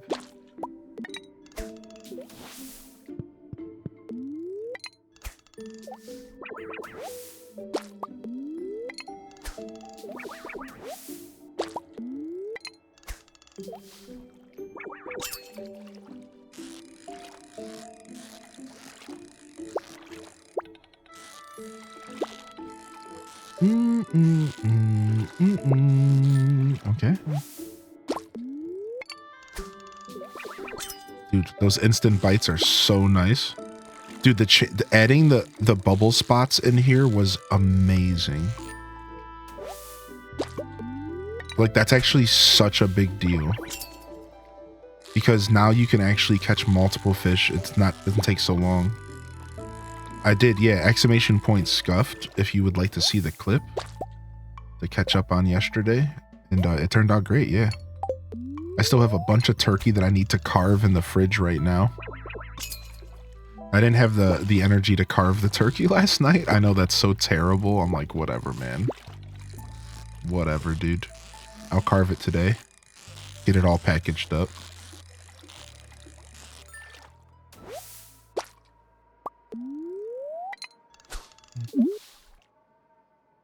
Especially seeing how long it takes to get to the surface again. Yeah, it's really nice. I didn't even realize how important that update was. It's really nice. I was bummed I didn't get to hop in. That's okay. This time of year is busy for us, and just know that I would never wish the feeling of guilt on my worst enemy. And I don't ever want you to feel bad or guilty for not being able to make it. However,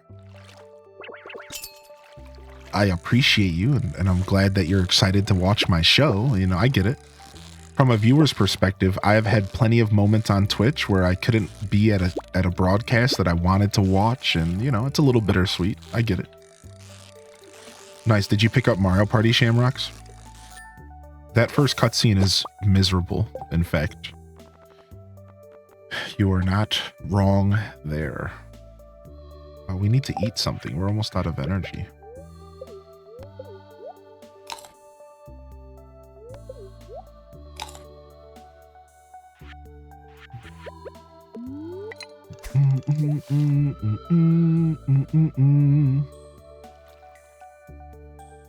Yeah, it does look like Mr. Saturn. Yeah, it does. I think that's an Easter egg for sure.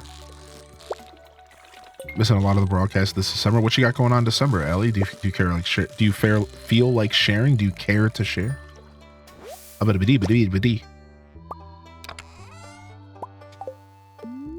We got a couple more in us for sure, right?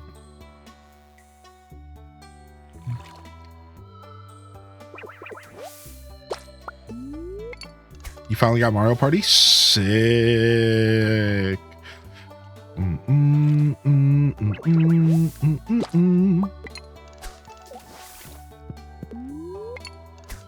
We'll be playing Mario Party throughout December and January. We're gonna take a little bit of a break from Mario Party for just a couple weeks to keep it fresh, and then we'll definitely do a night stream or two in December, and we'll probably play some around the holidays.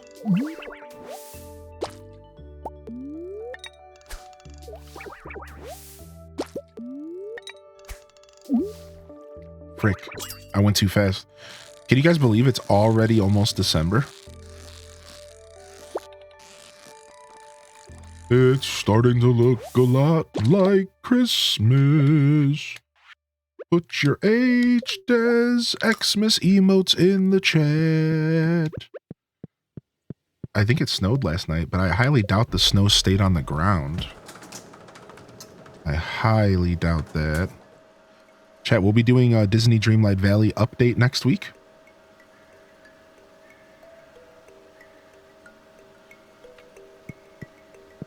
DDV update next week. Wednesday. The So update. And the Island update. And a new Star Path. Have they announced what the Star Path is yet? I can't talk about it if they haven't. Do y'all know what the Star Path is going to be? Did they announce it yet?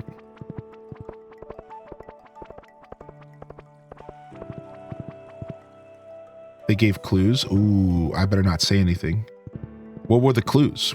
Do you guys know? Does anybody have any guesses?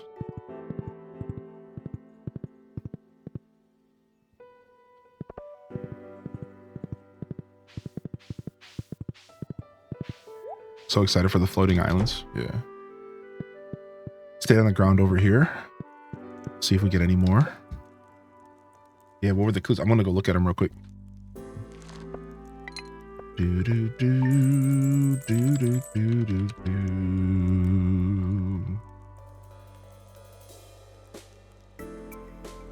So the clues were a snowflake, a fairy, a snow cloud, a bunny rabbit, an ice cube, and a chair. What does any of that mean? Are they referencing the new Ice Cube album that just dropped? Yeah, in 2024, we just got a brand new Ice Cube album. And apparently it dropped on the same day that we got a, what was it, J. Cole? No. Somebody else dropped an album at the exact same day, and they're both West Coast rappers.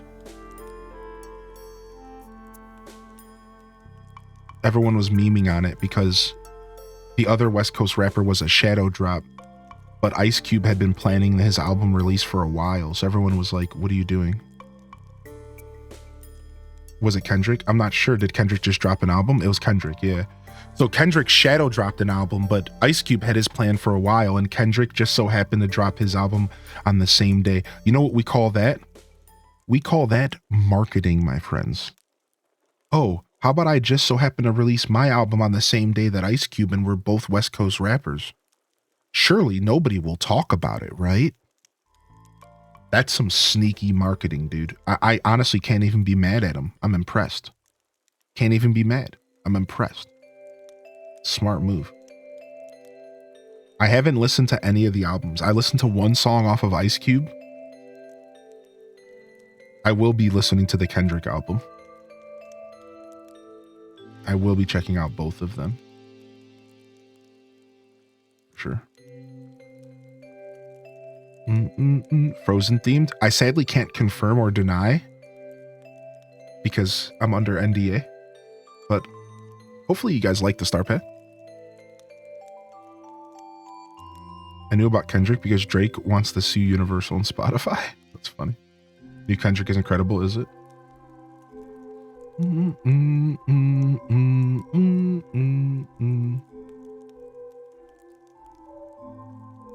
Oh, they're mad because of the shadow drop. Is that what's happening?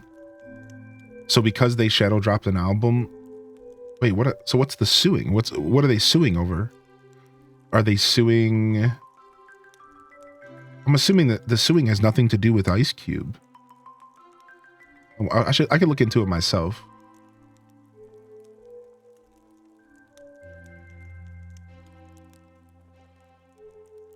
Suing for marketing as well. Gets more clicks. Well, yeah, of course. Yeah. I mean, I'm just curious what the lawsuit is. True. Yeah. I mean, clearly. Anybody want to go through a phony lawsuit with me to get some hype, by the way? Anyone want to collab on a phony lawsuit? Then we can just drop it all in the end and cash out.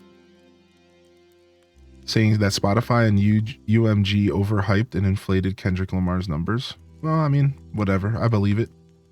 Number bigger must be better to watch and listen to. Oh, everyone else thinks that this is popular? I clearly need to listen to this, right? I believe it. I don't really wear a tinfoil hat too often, but after streaming on Twitch for 5 years, if there's one thing that I've learned is that if somebody else tells you that a stream is worth watching, then it's more worth watching to you. That's just how the human experience works. So like if you see a stream with 10 views or you see a stream with 100, naturally you gravitate to the 100 because there's 100 people there. So clearly there must be more going on and it must be exciting. Like that's just the natural instincts of a lot of people. And I think that goes through all of life. If you're like, I can listen to this album or this album, but this one has 1,000 listens and this one has 100, there's a good chance I'm going to like the 1,000 more. So I'm going to give that a listen to first. Like, that's just kind of how that goes. So yeah, inflating numbers and stuff like really does work. Sadly, it sucks, but it works, man. And people are drawn to like energy. And if there's a lot of people talking about something or like listening to something, then more people want to talk about it. More people want to listen to it. And it just snowballs out of control, right? Like, that's just, yeah, I'm not surprised to hear that. Where is, let's do the full OST here. get sick in this room. That's why I keep trying to give Stardew a chance. I don't like it, but everyone else seems to, so I keep trying to get into it. If UMG and Spotify inflated numbers, because that's highly illegal. Yeah, I mean, you would think that they wouldn't do something so egregious, right? That's why I said I don't really wear my tinfoil hat too often. I tend to think that my brain is right where yours is. My brain's like, there's no way, right? And that's why I kind of went through that little spiel, because I'm like, let me tell you, I feel the same way, but I don't know, man.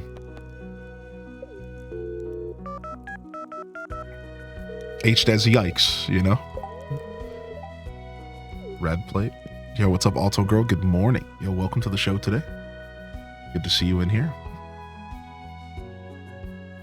Good to see you.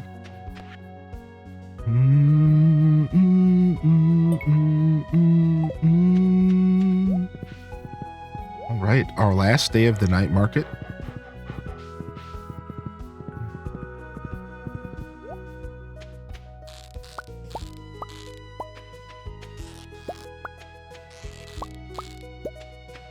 Stardew Valley character casually dialing 867-5309.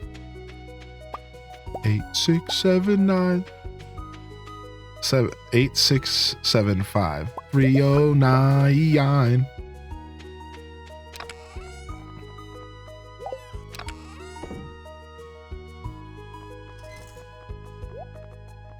Boom, boom, boom, boom, boom, boom, boom. Some super cucumber roll, boom.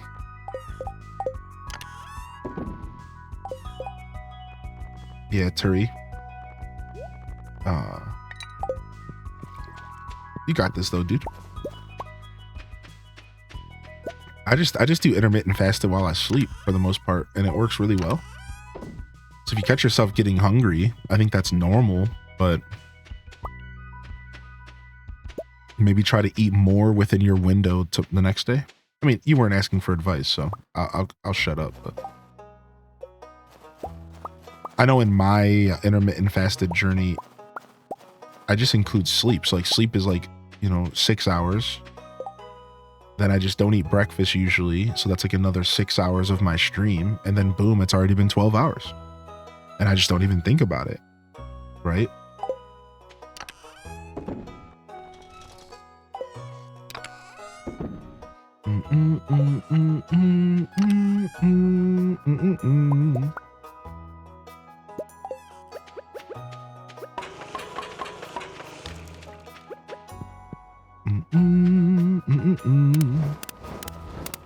Yeah, exactly. LPK, right?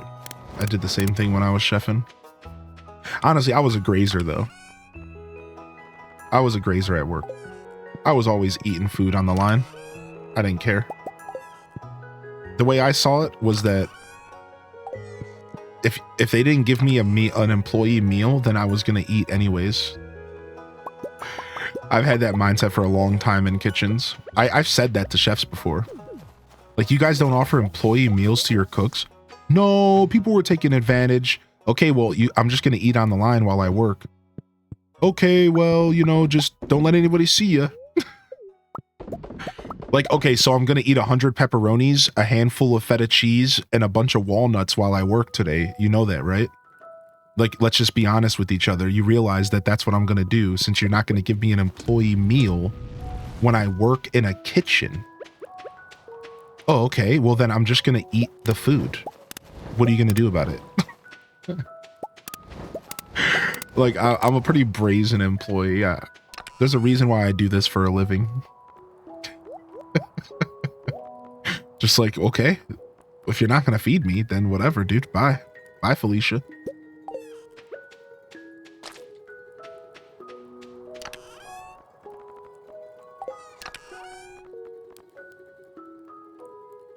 I need to make a cork bobber. At least you're honest about it.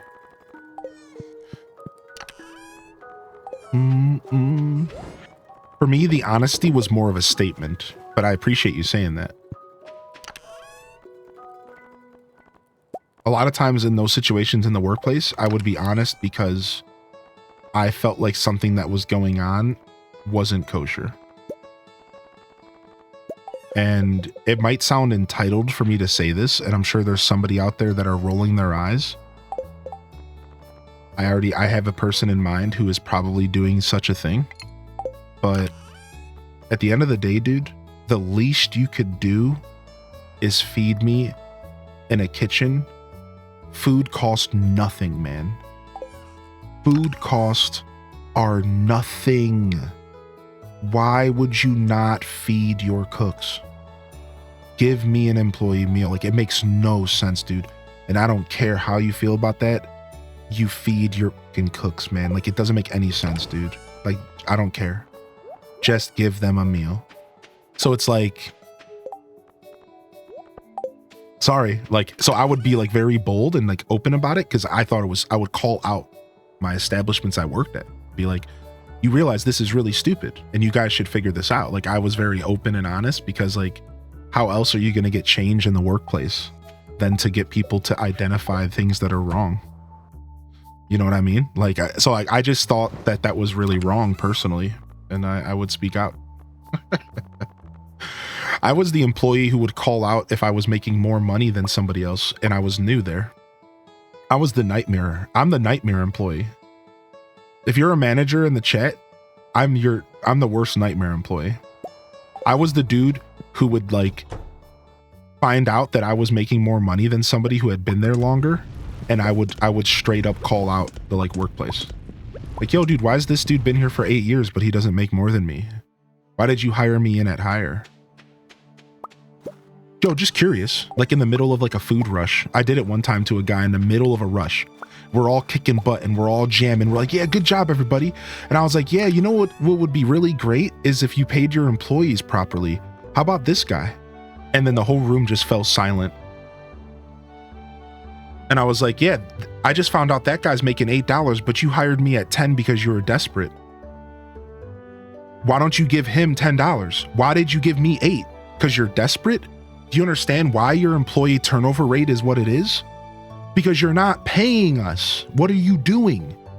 The whole room goes silent. I just stood there and stared at him. Yes, chef? Okay, chef? You know, like, it's so, like, oh man, let me tell you, I've got fired from a couple jobs in my day, chat. I've gotten fired from a couple jobs in my day. And by a couple, I mean like 7 or 8. Yeah, dude, people don't like that. People do not like that. So that's the downside for one's loyalty. Yeah, it's pretty rough. You probably didn't want to be in those places anyways. Oh, I didn't, which is why I was on a tear. You know what I mean?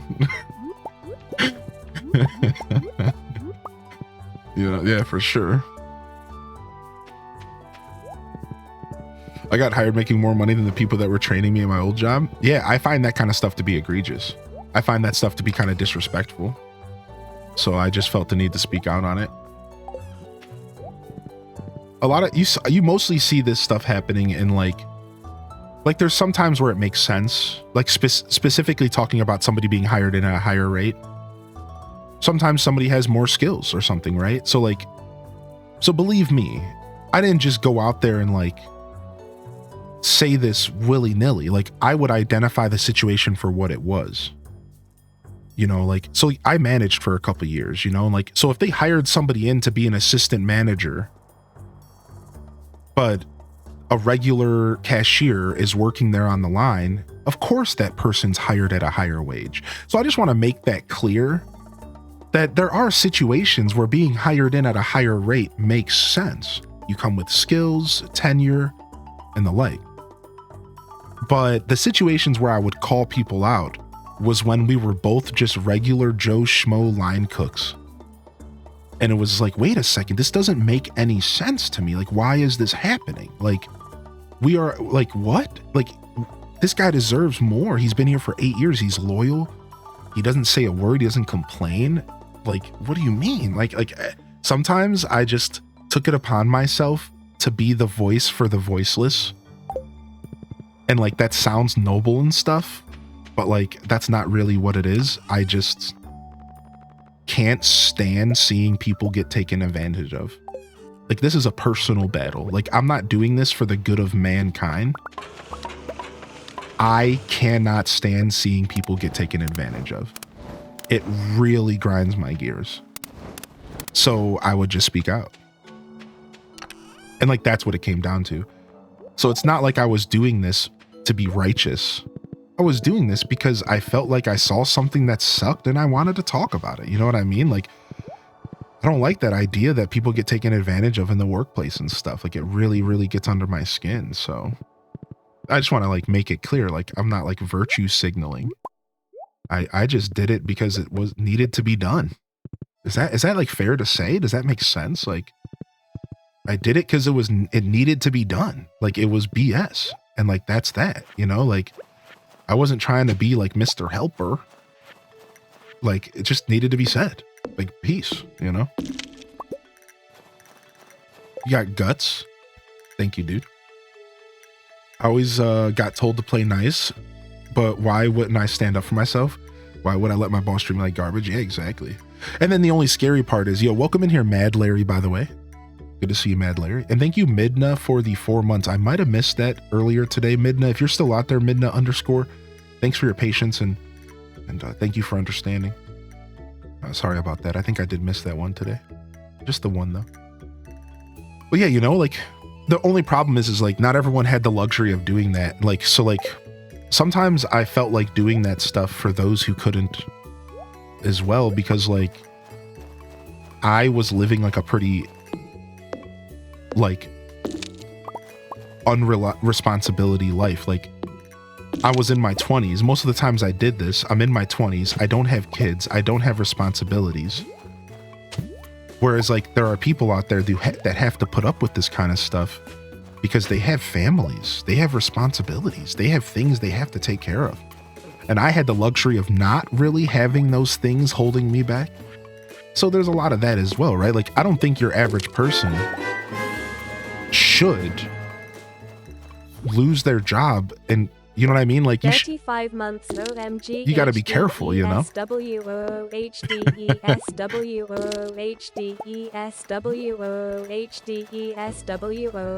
You know, like, I think at the end of the day, there's better ways to go about it. And like, there's healthy ways to try to get stuff done. I was just bold and a little ignorant, you know? Well, yeah, my point is like, I think a lot of people feel that way. And to follow up what Porky said, it's like, sometimes you feel like you want to stand up for yourself and sometimes you just straight up can't, like, depending on your circumstance. But then you just have to remind yourself that, you know, there is more hours in the day, and that if you really do need to change something, then you can do it, you know? We've had that talk on stream before, where it's like, it might feel bleak. You might be at a job that like really blows, but like, you might be able to find something better. And all you could do is just spend 30 minutes a day looking for that better job, you know, minimum. And I think you'll feel a lot better. I think as a human, the more options you have, the more you realize that you do have options, just the better you feel. Like, I've been in a situation once before where I felt stifled at a job, and I went job hunting, and just the act of job hunting made me feel better. And then I just kept working the same job. Does that make sense? Like, because I felt like I didn't have any options. Therefore, I felt like kind of choked. But when I took the effort, when I spent my free time looking for a new job, and I got a couple offers, I was like, I felt so much better that I didn't really feel the need to leave the job I was at anymore, because it just was a relief to know that I could leave if I wanted. And if I were to give any advice to anybody, it's to keep that in mind. Like you have options, dude. You have options. Even if it does end up, you know, making you have to work after work for an extra hour a day. You know, it sucks, but like, it's there, you know. But again, I'm not in a position to be giving advice out, but you know, some wisdom that I learned through my journey. I think we have to wait until 5 to go to the night market. not pay wise, but role wise. I worked for a volunteer for a company for so many years. I never got my own email to help customers. The new girl gets a new email. She asked, "Can I help her with the project?" I said no. She spoke to the boss. Goes, "Why not me? Might as well as give Focus a virtual slap." In other words, I had more experience, but I got nothing. But yeah, those are the types, dude. If a job doesn't see your value, bye bye. Yeah, it's tough, man. If your value isn't being seen, it might be time to find a new work. You know, it sounds like that might have been an older story, but still, like, that's rough, man. That's a bitter pill to swallow. But it's a pill that many of us have had to swallow before. What version of Minecraft is Hyrule server running? I don't know. Do any Minecrafters know what version our server is on? I know we try to get on the most recent update always. We just might be on one version below the recent. Yo, what's up, Hordsec? I'm gonna go look it up for you right now. Sometimes we have to wait to update because of plugins. So we're likely on the most recent version. I'm doing a quick look. Yeah, 1.21.3. 1.21.3.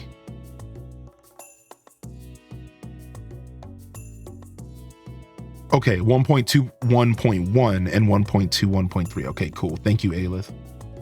Thank you. Okay, cool. Yeah, there you go, Hordsec. If you have any questions about the Minecraft server, I'll do my best to answer. Feel free to ask, right?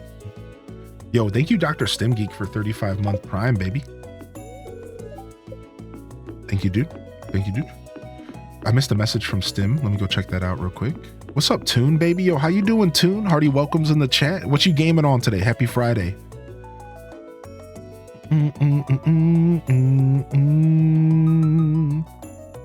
Really unclear. It seems that they just try to pay as little possible to the school is now in red. I wonder if I get paid as much as others.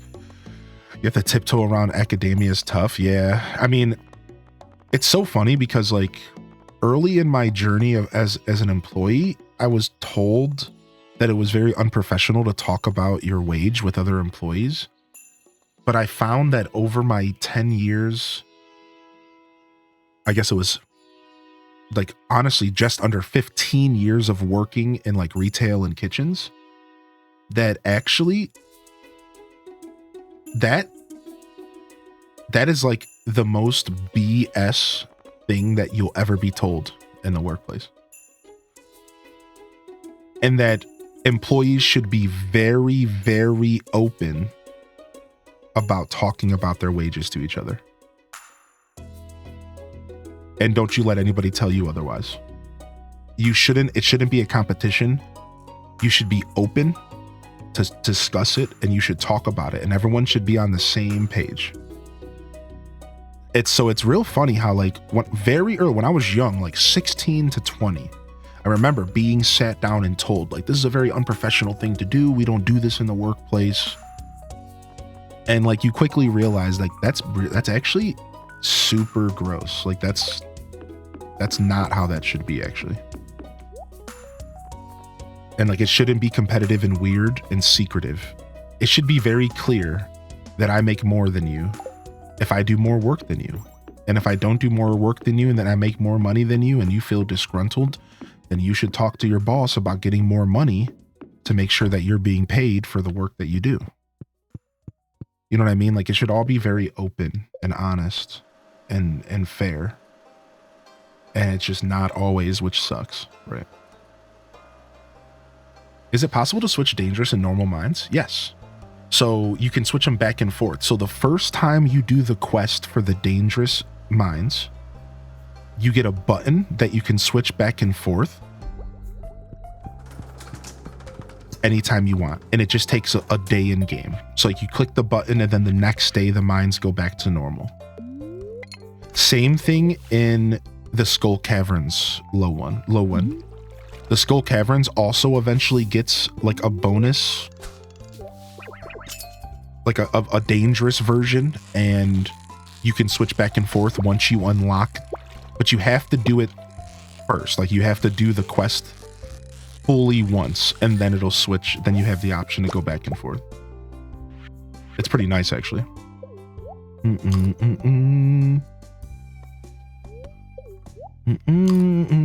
Yeah, exactly, Putrid. I did actually know about that, yeah. I didn't want to mention the legal side of it because I don't know the rules behind it. I'm so happy that you said that because I wasn't sure. Good to see you, by the way, Putrid. You know what I mean? Like, I wasn't sure, and I don't like to speak on stuff that I haven't researched in a while, but it was of my understanding that it is illegal for an employee to punish you for talking about salary. Like, that is actually something that you could go to court over. Like, yeah. But I've heard that, but it's something I haven't looked into in a while.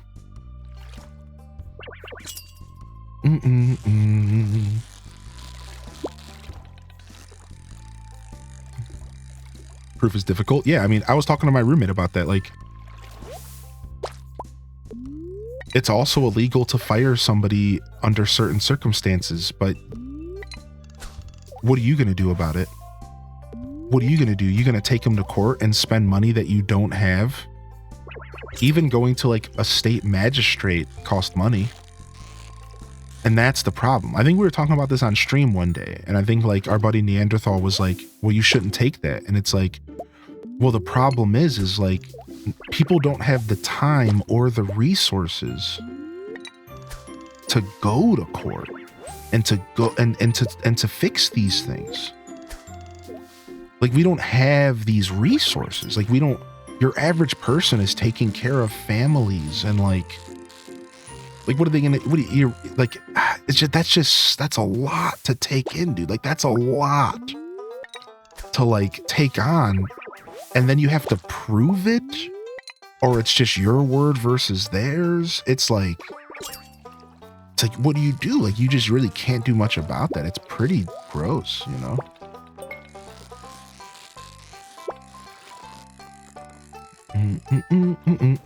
I knew somebody who won it. I wished I knew more about it. It was a hush-hush thing. That's interesting. I would love to know more about that too. What's up, Diamond Blade? Exactly, Diamond Blade. Yeah, I live in Ohio, so I know all about that. They call it like an work at will state or some BS.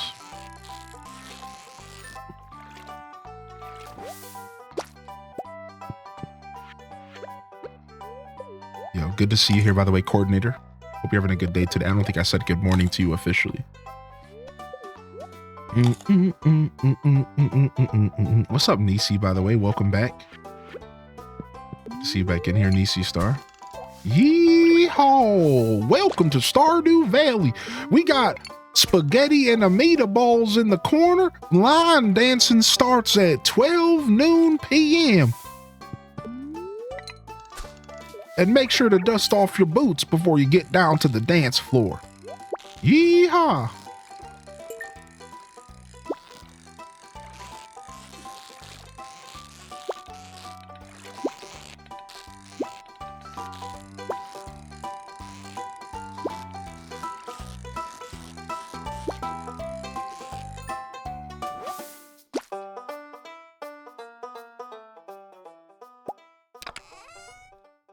At will employment, that's what it is, yeah.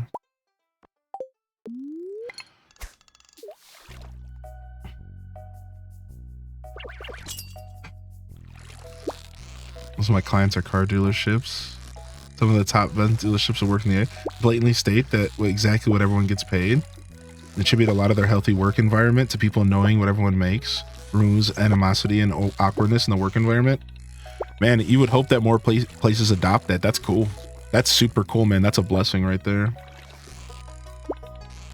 But at the end of the day, man, we get by day. Oh, I forgot to equip my blob bait. Let's do a little bit of that here. You know, it can feel like a heavy conversation to have, but I think it's a healthy conversation. It can feel heavy. It can feel like tough. You can feel beat up after a conversation like this. I just hope people know that not only do I believe in you, that, you know, it's not all that bad. Sometimes reality can be bleak, but like we said earlier, you have options, baby. And you're getting up, you're healthy, you're waking up every day. You get the opportunity to get up and get out of bed and go to work. There's a lot of blessings to be counted, a lot of things to be grateful for. Even if like a conversation like this sometimes will remind you that things can suck. I'm like a realist at heart. I'm a realist and I don't stay away from like real conversations. I think a lot about all sorts of things. So like for me, this isn't too different than the norm, but anybody who needed to hear that, I appreciate you. And you know, it's not all bad, I promise. Easy for me to say from my position, and I identify that, but just know that I spent 15 years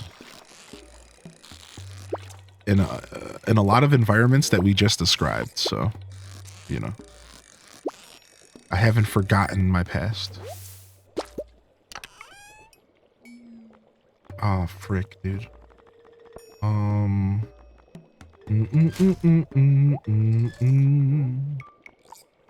Get rid of these mixed seeds.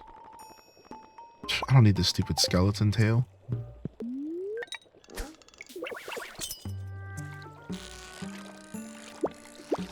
What's up, Tweed? Arf. Time no longer moves when fishing. No, time moves when you're fishing. I'm pretty sure, right? It's just like...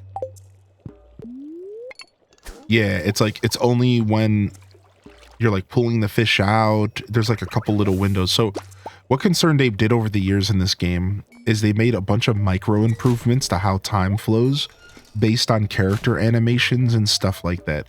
If you really think about it, it's actually genius. Like, for example, if you guys didn't know, time stops moving when you're actively doing the animation of harvesting a crop. So when you press A to pick a strawberry, for that like micro 0.3 second, time stops. And it's these tiny little adjustments that have made Stardew Valley like one of the perfect games. Because Concerned Ape identified really early that those little moments where you're sitting there and casting your rod, that is eating up your time in the game. And he provided a way for you to enjoy the game but not deal with that, right? Like, isn't that kind of cool? So for us like time management heads who play like who like to play with the clock in this game and like really manipulate the clock to be like the most efficient we can, it's super sick. 9,270 Nook Miles tickets to find Ken. I hope you find him on the first ticket and then you're sitting there with all of those tickets. Time doesn't move during the fishing minigame. I don't remember the details on that. We were just talking about it. I think it does move during the fishing minigame, but it doesn't move when you're casting the fish and when you're taking the fish out of the water. So that like half a second of pulling the fish out of the water and casting your rod, it doesn't. I like the time stops indoors. I love that, dude. That's my favorite thing about Friends of Mineral Town. Yes, dude. I love time stopping indoors. I want that to come back for farming sims.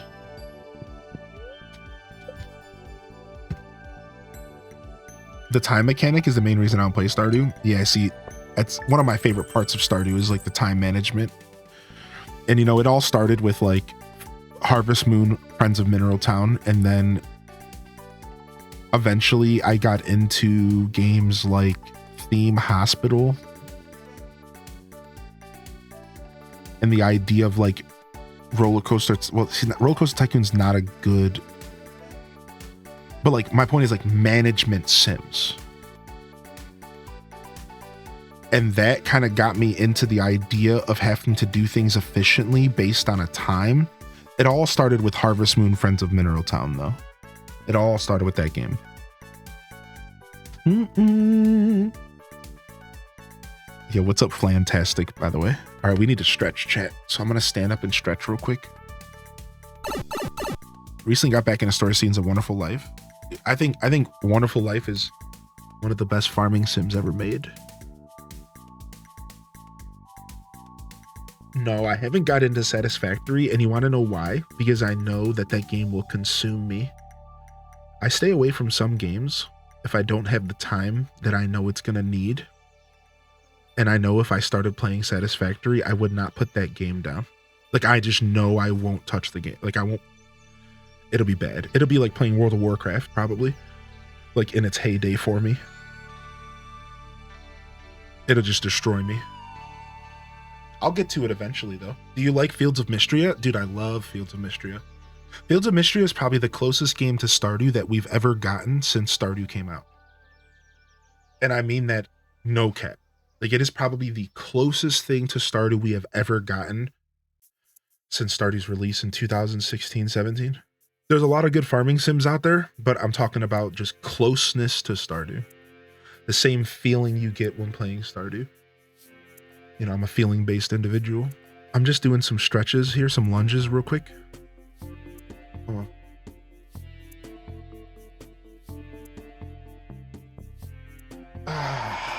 What's up, Tay?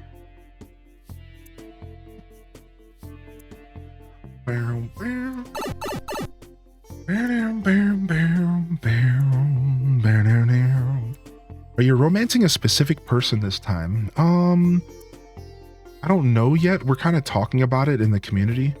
I was thinking about romancing Krobus again. Or somebody new like Haley. Because there's a couple characters I've never romanced before. But I don't know.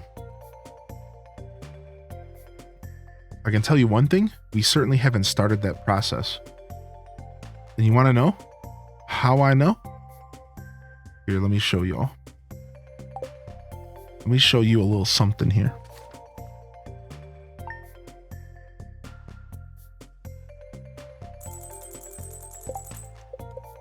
This is what my heart page looks like.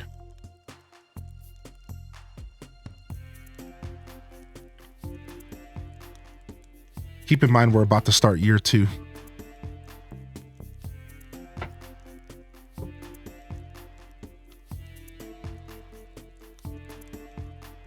Sadly, Willie's not an option. Sadly.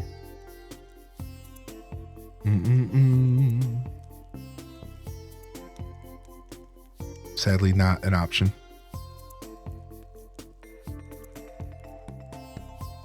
What were you saying earlier, Trainwreck? You said you're going to be doing a stream today. Let me check your message again. The True Hermit, yeah. Up in Montana, we had snow all week. Are you gonna be streaming GTA 6? Dude, when is GTA 6 even coming out? I have a question about the My Sims game. Is the game worth getting to play like Stardew? Nah, My Sims is a pretty old school, kind of archaic feeling game that I couldn't really compare to anything. I don't think I've ever played a game like My Sims in my life. It's honestly really hard to compare that game to anything. So what I recommend you do instead is you go check this VOD out right here and you take a look at the game for yourself. So here, I'm even going to timestamp this for you. All right, here you go. This is the game right here. And here, let me timestamp this.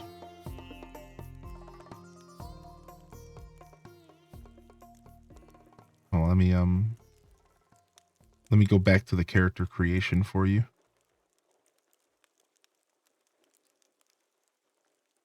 Okay, here you go. Check it out. There it is. We played about 2 hours of My Sims, and I recommend you just go to that link and then kind of click through it a little bit and just see what the game looks like. The game is very different. It's not like Animal Crossing. It's not like Stardew. It's not like anything I've played before. That doesn't mean it's a bad game, but I just want to make it super clear to you. It's not like any of the games you just listed. It's very different. But it was fun. It's cute. Welcome to Living Off the Land. We're back again with another tip for y'all. Now listen up, Flower Plush Tron. Good morning. If you really want to make someone happy, give them their favorite gift on their birthday. Trust me. I mean, he's not wrong.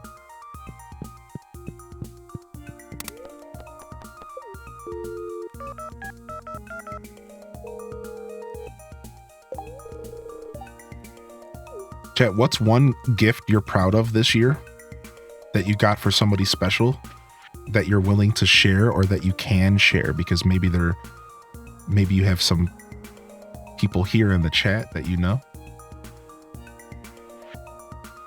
Sam is my secret gift recipient. Okay.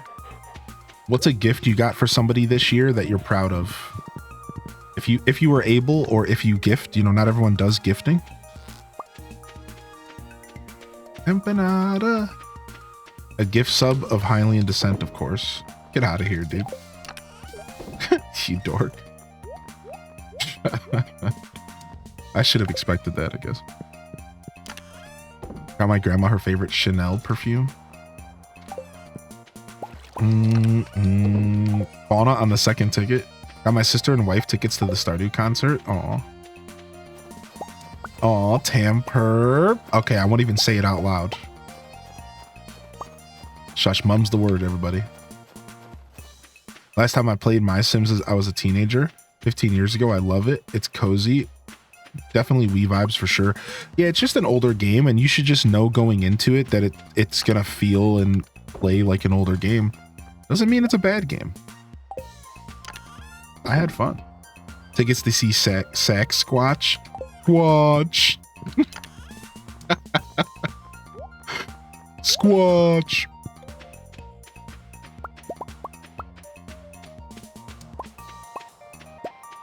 My mom's pandemic project was watching the entirety of Gilmore Girls and becoming obsessed with it, so I found her Gilmore Girls cookbook. Aw. Bourbon wood smoker for cocktails for an anniversary a few weeks ago. Aw. My mom got me for Xmas. All I know is it costs $170 at Walmart. Nice. That leaves a lot of room for your imagination, right? Plain cup with tentacles coming out of it. I'm painting to look like the Ursula's cauldron with her tentacles coming out for my sister who collects Ursula stuff. The fact that you're painting it and everything is super sweet of you to do that. I think they're going to really like that. Should I get her? I had Fauna on my island before, and she's a gem. She is a sweetheart. I think Fauna's a really cute villager. I don't know if she's Ken cute. She might not compare to Ken. But if you ask me, she's cooler than Ken. If you ask me, I think she's probably cooler than Ken could ever be. Sorry, buddy. Sorry, Penny old pal.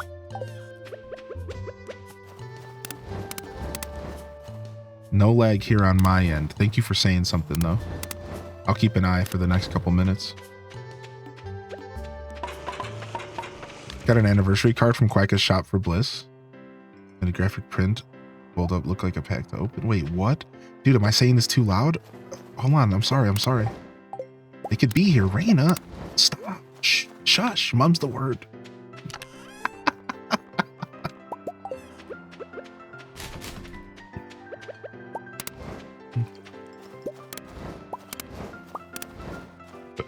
Oh, last year. Okay. Raina, stop ruining it. That was very sweet of you. That's cool. That's very cool. So Bliss's love of opening packs was before TCG Pocket. Is that what you're telling me? Am I learning lore right now? Am I learning M Bliss lore?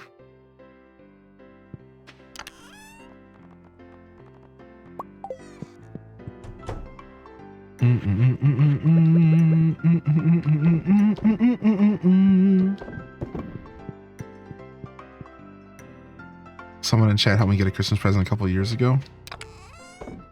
I will say I can't share mine just in case I'm like my gift recipient this year is watching. But I'd say I had a couple of cool gifts this year.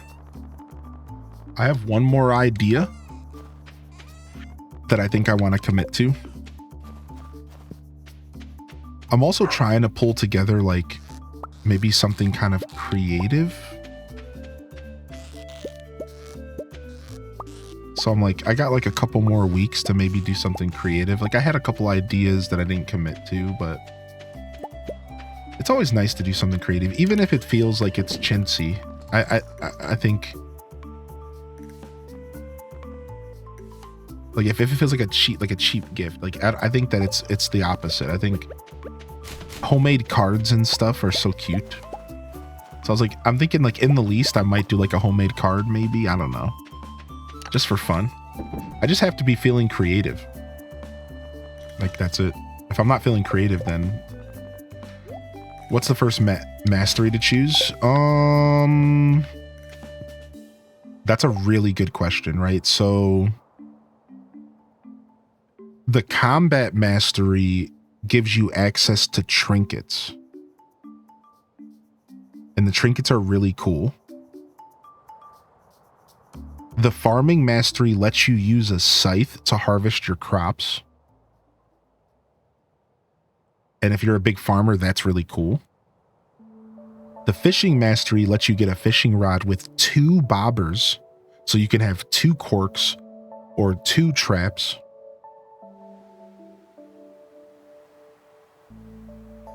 The foraging mastery lets you get like a special tree and special syrup to make special crafting recipes.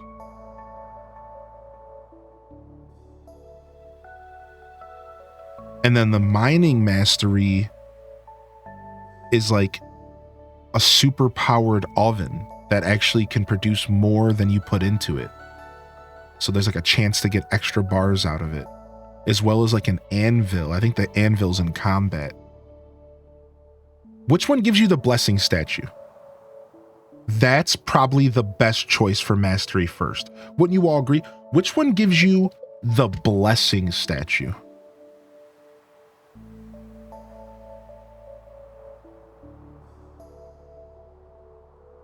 I think this is your play, bud. Farming mastery. Because this blessing statue is really cool. So first off, you're going to need 333 moss to craft it. You're going to need 999 stone and 999 fiber, 999 sap. So this sucks a little bit. If you don't have this stuff, it might not be worth it. But listen to what this statue does. Every day, you can click on the statue and you get a random blessing for the whole day. +1 luck. The first 3 fish you hook are easier, plus speed, plus crit chance, plus extra friendship when talking to people, infinite energy for the day, literally infinite energy for the day, and spawns a prismatic butterfly that like is money. It's like you can get cash. And every day you click on the statue, you get one of these buffs. I think that this is probably one of the best things to get early on. All day you get one of these blessings, right? But again, it's hard. There's a lot of really, really good masteries. Right? Now somebody said the mining statue is kind of OP. Let me see what the mining statue does. Okay, so here's the mining statue. If you go mining mastery, you get one of these 5 buffs. Extra ore, greater chance to find geodes, greater chance to find coal, ladders and shafts, and bombs don't damage you. Every day you can click this and get a free buff. So if you're a big miner, this one's pretty good, right? So I see why you like that. So anyways, since you asked, Lo Wen, which one should you go for? I personally am going to recommend combat for fun because trinkets are so cool. Trinkets are so cool. You gotta have fun with these new trinkets. If you don't want to go for the fun factor, or if you just can't wrap your head around combat, I think the second thing you should consider is farming. Go for the Statue of Blessings. Get your golden animal crackers. I think this stuff is cool. That's my take since you asked me. What's your favorite trinket? I don't remember what my favorite trinket was. I'm thinking. I think that was the last night of the night market, right? Yeah, it was. So we need to go back to farming up wood, stone, and coal. We could check the tree farm. We should probably go to the mines. Let's go check our luck. Actually, we can craft some more. We have a bunch of wood and coal and stone.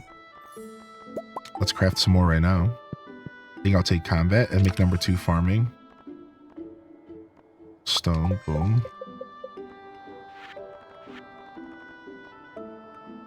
We'll make 8, or we'll... I don't want to... Okay, we're out of wood now and out of stone. Rip. I didn't all the way mean to craft so many, but like... We're in deep now. Too bad gift cards are seen as impersonal. It would be so much easier. Hey, sometimes a gift card does the job, you know? I think nobody's ever going to be upset getting a gift card for a gift. But yes, there are better gifts and there's more personal options out there. I do agree with you, but I don't think anybody would ever be mad at you. Yeah. Are fruit trees worth it? Yes, but not until you get the greenhouse unlocked. Do you by chance have the greenhouse unlocked already? Or no? And I can explain to you why in just a moment. I'll explain to you why in just a moment.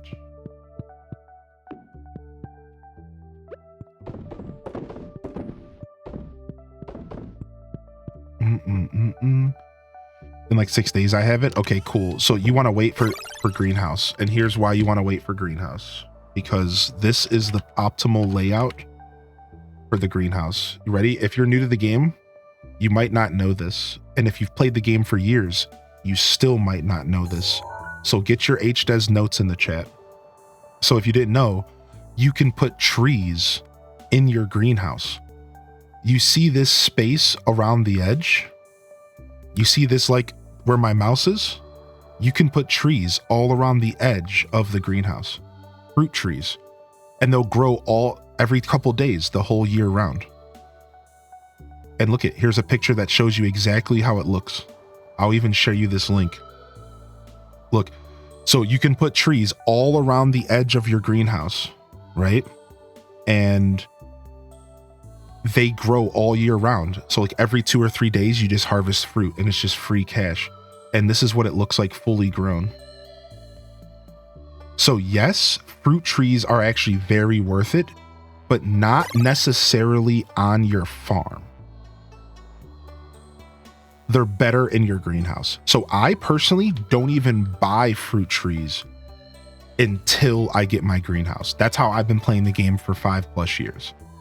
I don't even touch fruit trees until I get my greenhouse, and then I slowly fill my greenhouse up with 2, if not 1 of every tree, because you have to take into account bananas and mangoes. So this picture is a little bit off. You would do 2 of every tree because you got to add mangoes and bananas to this picture as well. So keep that in mind. You need to plant the first trees, and then after they fully grow, you can use the other plants in the middle.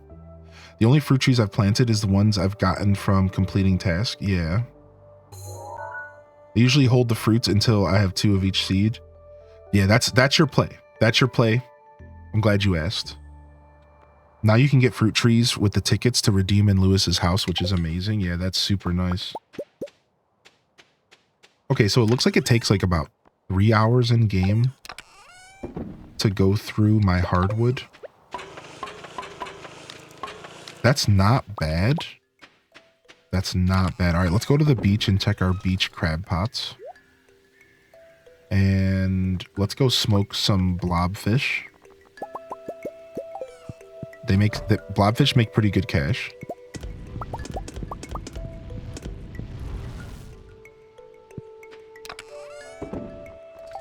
And we got ourselves a whole new set of preserve jars in there. 8 new preserve jars is a beautiful, beautiful upgrade. So that feels really good. That feels super, super good. Thanks for the follows, by the way. Y'all are chill. Thank you so much for hitting the follow button. Following is a free way to support the channel. And I appreciate you doing so if you're enjoying the content. We're doing Stardew a couple days a week right now. I'm kind of an established variety creator at this point who focuses on Nintendo games, farming sims, and specifically Animal Crossing. So we do a lot of what people have labeled the cozy games.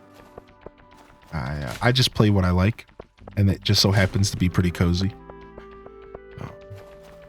You'll get a lot of that type of content though. So if you enjoy the show, if you're enjoying that, today's a little bit low energy, but I think people like that. So this might be right up your, this might be your speed.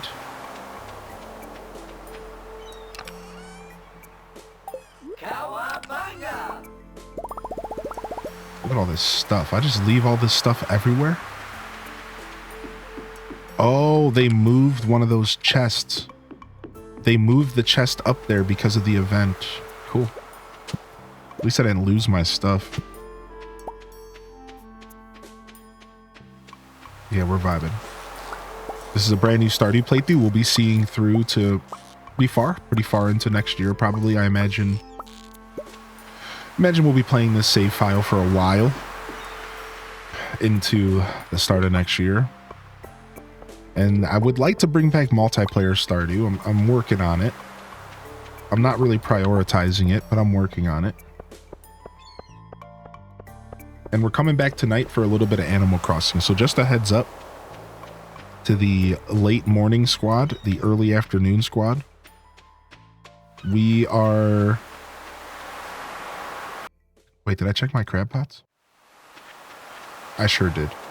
We are coming back tonight for some ACNH because I need to catch my walking stick. So we're going to have to spend a couple hours farming. I think we're going to do Nook Miles Islands. Set up some Nook Miles Islands with a couple trees and just run in circles. Mind-numbingly until we see a fucking walking stick, dude. Is it good to have total earnings of 527 year 2 spring? Yeah. Yeah. My total earnings, to give you perspective, is 340 going into spring year 2. 500,000 is nothing to scoff at. It sounds like you have a pretty good handle on what you're doing.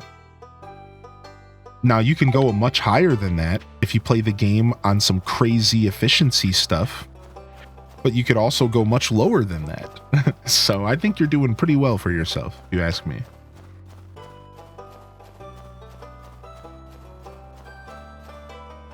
Yeah, we're gonna do a nice little chill night stream, and we're gonna try to get ourselves a walking stick. We might have to do a little bit of same day time traveling because we only have from 5 p.m. to 7 p.m. to catch the walking stick. You have 21 animals. Oh, nice. The night stream game will be ACNH tonight, Gabby. Because I'm trying to catch a walking stick for my museum challenge.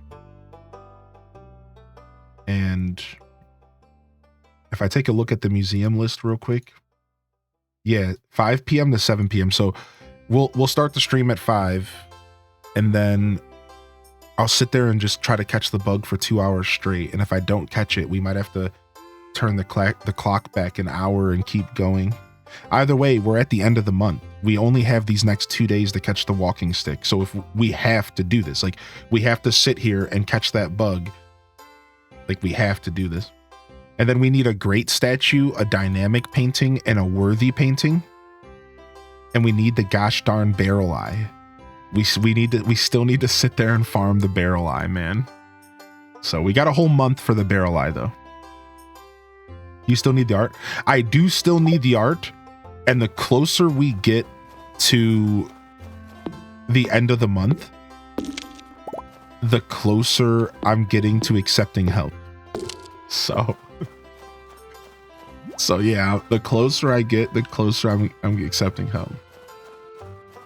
Did I do my crab pots 2 seconds after doing them? Is so me. What's up, Kina? Would it be Kina Dolls? Welcome in, Kina. Did I leave my horse? I lost my horse. He's gone. I think I left him at home because the dog was blocking me. Yeah, barrel eyes year round. So, how do you feel about Zelda Echoes? Do you like the game? Yeah. I actually was just in a chat yesterday talking about it. Zelda Echoes is one of the most unique experiences in the Zelda universe, but it still manages to uphold the Zelda standard. Now, the Zelda standard is a pretty subjective phrase. Everyone has a different standard for what they think Zelda should be. But since you asked me,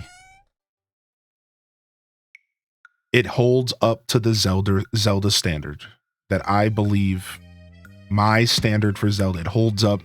They do a good job keeping it consistent with a lot of the stuff we grew up playing, but making it so different that it really does feel like a unique experience. And I think that's a good thing.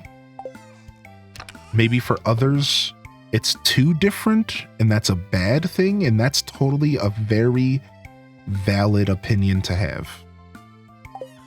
But that's not mine. Yeah, so yeah, I loved it. We're actually doing a second playthrough of the game, but I haven't had a chance to play the past couple days. I've been busy. You loved Wind Waker? Wind Waker is a beautiful experience, dude. I'm glad you enjoyed it. Did you play the HD version by chance, or did you play the original? Out of curiosity. HD's just a little bit better. That's why I asked. The original, so you just played the game, so I'll explain it to you. The original, the Triforce hunt is a lot more egregious. So in the original, you have to hunt 7 pieces of Triforce, right? I believe it's 7. And you have to spend 400 rupees, or just around 300 to 400 rupees, in order to unlock treasure maps with Jingle. So they changed this mechanic in HD to be a lot more palatable. But there's, you know how there's treasure maps and then there's the Triforce maps? Well, in the HD version, they like trimmed it all down and they made it way less expensive, and you don't really have to deal with it for too much. You just have to do a couple little Triforce charge maps, and it's a pretty smooth process. But the original game, dude, you have to you essentially end up giving Tingle like 2,000 rupees by the end or something. 1,500, 2,000 rupees you have to farm up just to get these Triforce maps unlocked, just to go hunt down the Triforce. And you have to do this for every single piece of Triforce in the original, if I remember correctly. There's like 6 or 7 of these charts you have to find, and then you have to go and you have to spend money on, and there is no speedy sale in Zelda Wind Waker original. There's no fast sale or anything like that. So I'd say the HD version is a little bit more streamlined and a little bit more palatable. And it doesn't surprise me that you still got a little bit lost, because the game does a good job with that. Like, if you're not using outside sources per Rappa, you're going to get lost in that game. So that doesn't surprise me. I just want you to know that it could have been even worse. I just want you to know that, like, it actually could have been worse, or maybe better, depending on you as a person. I like the original. It was long. It was drawn out. it felt like an epic adventure, but it, for a lot of people, was too long and too stretched out. And that last chunk of the game really stopped a lot of people from finishing it. And the HD version kind of fixes that. So it's kind of cool. I just thought you would like some factoids that, like, technically you're playing the superior version of the game, but if you're ever feeling froggy, I encourage you to go play the GameCube version so you could see the differences. Because it's actually, all the differences are pretty much the end of the game. It's like the last third of the game feels twice as long in the original. It's pretty crazy, actually. They really want you to sail. Like they want you to sail so bad. They want you to live the life of a sailor. In that original, man, you are sailing, boy. And it's like a little bit cleaned up in the HD version. I was confused that there were 2 sages versus Breath of the Wild having more. Yeah. That makes sense. So maybe you were looking for more. Yeah. The super sail makes a big difference for enjoying the game. It's funny because they still mess with you and make you work for the super sail. It's actually kind of annoying. I was watching a video about how, like, even though they put the fast sail in the game, the way you earn the fast sail in the HD version is like weird RNG BS. So like they still make you work for it. Love the HD version. Sounds like the one for me. It's Sailing Aside. Yeah, I'm a big fan of the structure of Wind Waker. And the HD version was more of the same, just cleaned up. Yeah, it was the auction. That's right, Parappa. And you just have to like win that auction. Yeah, cool though. Super happy to hear that somebody played Wind Waker for the first time in 2024. Like, I just want to let you know that I really appreciate knowing that you did that. Like, that really makes me happy that somebody could enjoy Wind Waker and check it out for the first time and so far into its life.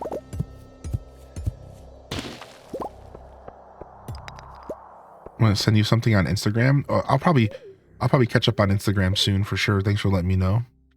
Playing Mario Party with my siblings. Lots of FUs being thrown about. Mario Party. The perfect way to truly test your bond with your family and loved ones. Did you see the Wind Waker Honest trailer posted? Yes. I did see your post. It was funny. Love to play it. Wind Waker's fun. Wind Waker's nice and casual, which I think that makes it good. I think if there's one thing that Wind Waker has going for it for a modern game, is that it's very approachable today. It doesn't have that same stigma that sometimes old games have where they're like older, right? Or sorry, where they feel like harder to play, like they're crusty. Wind Waker is very palatable. It's very playable. It's honestly easy. Like, the game is not difficult. It's still a Zelda game, and like you're still going to run into puzzles and get lost. But like, it's not hard. Like, it's a very simple game in a lot of ways, and that makes it fun. Right? It makes it like real fun and engaging. I think that Wind Waker's biggest strength is that it's not a difficult game. It's really not, but because of that, it allows you to have more fun than you normally would. You spend less time stressing about dying, and you spend more time just enjoying the experience. And I really do. I think there's a couple moments in Wind Waker that are kind of tough, but not a lot. I picked up Ocarina the first time via Switch. Spent like an hour trying to figure out the first area. Yeah, see, that's an example of a game from 1940. Yeah. Dude, Ocarina of Time's pretty old. How'd you get that red square? Hopefully you managed to continue playing it, Pirater, but I'm not surprised to hear that. Yeah, that game's hard to play nowadays. It really is. Hey, if you ever want to play Ocarina of Time and you have a computer, there's a thing called Ship of Harkinian. that's worth looking into, by the way. Not everyone is as tech savvy as the next person. So like, is it ship? What is the command? Not everyone's as tech savvy as the next person, but if you have a PC and if you are into a little bit of silliness, you can check out Ship of Arcanian. Here's the link. It is the best way to play Ocarina of Time in 2024. What they did is they actually rebuilt the game. They decompiled the game and rebuilt it as a PC game. So instead of you playing a Nintendo 64 game on a computer, you are playing Ocarina of Time as a PC game in 2024. They've managed to do this with Mario 64 recently as well. And they're working on doing this with the whole library of 64 games if they can. It's really, really good. It does work with mouse and keyboard, I think. I've only played it with a computer, but I think so, yeah. I put it down for a moment as I haven't gotten through Tears of the Kingdom and I want to focus on one Zelda game at a time. As you should, my friend. As you should. Enjoy that Tears, man. I love that game. The only enemy I hated since they show up in Ocarina of Time is the Re-Dead. The Re-Deads are terrifying. Ash monster, dude. Don't even get me started on those, man. They did Star Fox 64 recently, dude. Oh. You didn't get into Zelda games till about last year? Cool. Dude, it's always nice to meet new Zelda fans. You ever have any questions or you ever need any recommendations, you're welcome to come ask.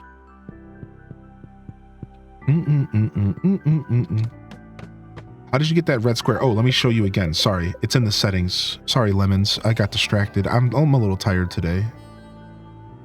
Right here. Always show tool hit location.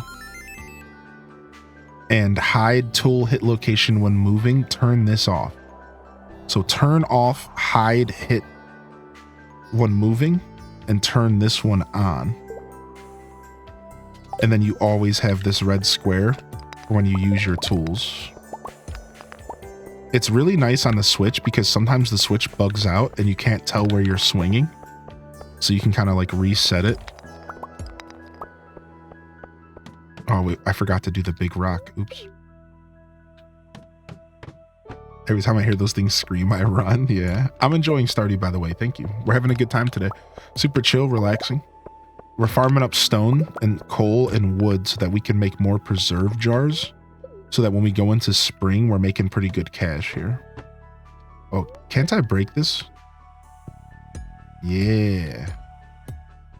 You only need an iron pickaxe to get in here. What did he say? Hola tu ein ao sol sun dol du uyapa aruna otu ola. What was that, man? What? Twitch a Prime a subscription? Twitch a Prime a subscription? Oh, whoa, crazy, dude. Interesting. I'm always saying this. Dagma, he knows the way. Oh, no, girl. You're such a goob. Yo, nice. Congratulations, UK.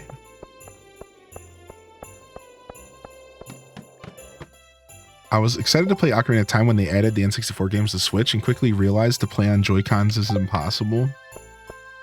It's not the best, that's for sure. I'm not gonna lie, I got gifted a Nintendo 64 controller for my Switch. And it's one of the best gifts I've ever gotten. It's so nice to play 64 games on my Switch with it. It's actually really nice. Those controllers are kind of hard to find though. Yo, thank you DNA bro for 2 months. Yeah, I didn't know about Star Fox, man. That's cool. I know that those game modders and coders are working hard. It's cool that we're in an era where 64 games are like more accessible. There was a point in time where 64 games were actually kind of terrible to emulate. Anybody remember that like a decade ago? Like a decade ago, dude, emulating 64 games sucked. Emulating 64 games blew, dude. All the games sucked. There was not a good way. There wasn't a clean way to emulate 64 games. There just wasn't, dude. It wasn't until recently that this became like a real clean thing.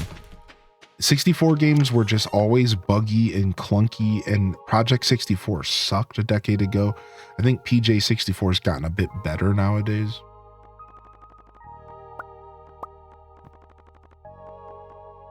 That was one of the reasons why I didn't play Ocarina for 15 years. One of the reasons I didn't play Ocarina of Time for 15 years before we, then we played it on stream was because it just wasn't good to emulate. Hardware's progressed a lot, yeah. You hear this song? We get to hear it live next year. Dude, stop. Minty, you're getting me cheesed over here. Oh, it's 1:50. We're about to pass out.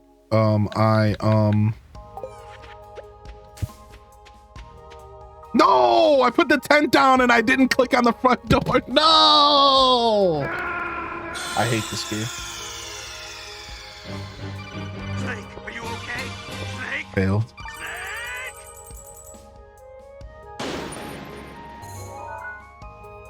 Suck.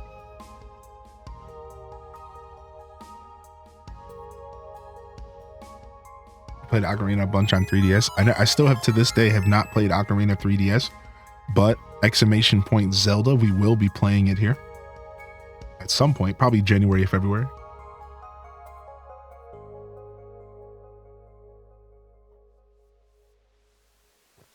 You have much self-control. Master mode is good.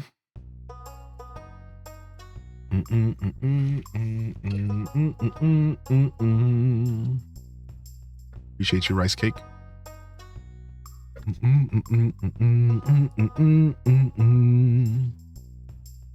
Squatch.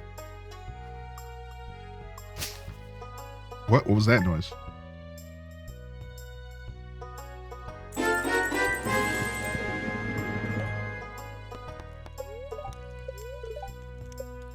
We don't have good luck today.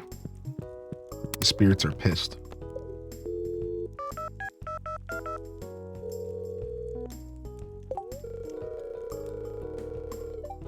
Pepper poppers. Yo, thank you, Rice Cake, for the primer, dude. We got a first-time primer in the chat. Whatever, dude.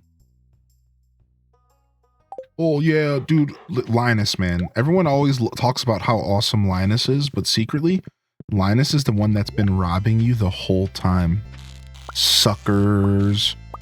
Oh, I found you passed out on your farm in front of your tent, and instead of waking you up, somebody must have took some money out of your pocket. So it wasn't me. But somebody totally took some money out of your pockets, bro. And everyone's all about Linus. Everyone's always gassing up Linus. Oh, Linus is the coolest character. Oh, we love Linus. Yeah, when he's the one who's been stealing from us the whole time, dude. I don't buy it, man. I'm done, dude. Down with Linus. I'm done with him, dude. I'm not letting this dude take advantage anymore. It was him, but I like Linus. You can't just be giving him a free pass, dude. Oh, because he's a homeless guy? All of a sudden now he gets a free pass on robbing my pockets, dude? Oh, because he's a sweetheart and the best character in the game and the most wholesome character and one with nature and my best friend in the valley? Oh, you think now we're just giving him a free pass? Unbelievable. I just got 5 gold ore from my lava eel pond. What?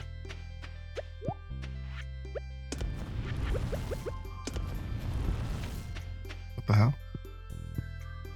I didn't even know that was a thing.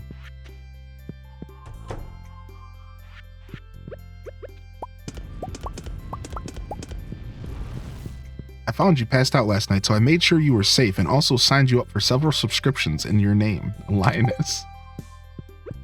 I found you passed out last night, so I went ahead and I signed you up for 12 months of Cosmo magazine.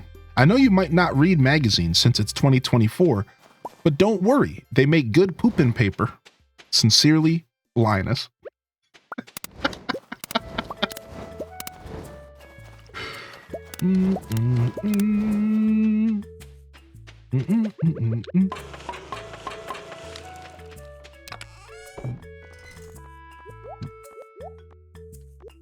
Boom boom boom boom boom boom boom boom boom boom boom boom boom boom boom boom boom boom boom.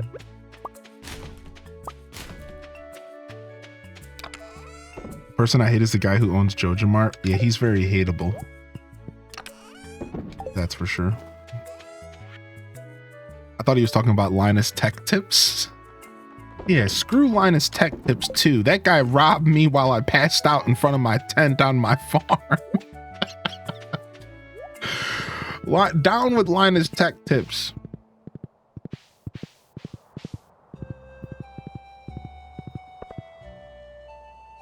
Morris over Mayor.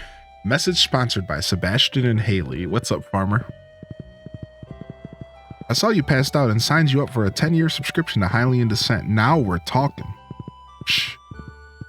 All of a sudden, Linus doesn't seem like a bad guy.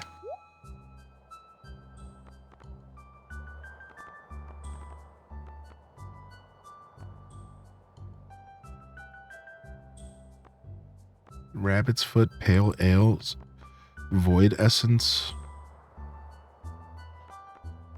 I think we might need the Rabbit's Foot for something. And the beet, we need 10 beets though. For the fridge.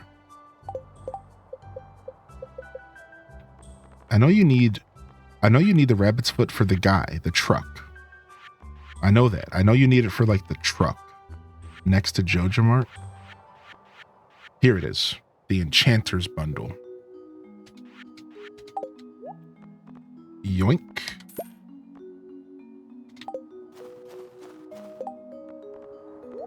Yo, hold on one second.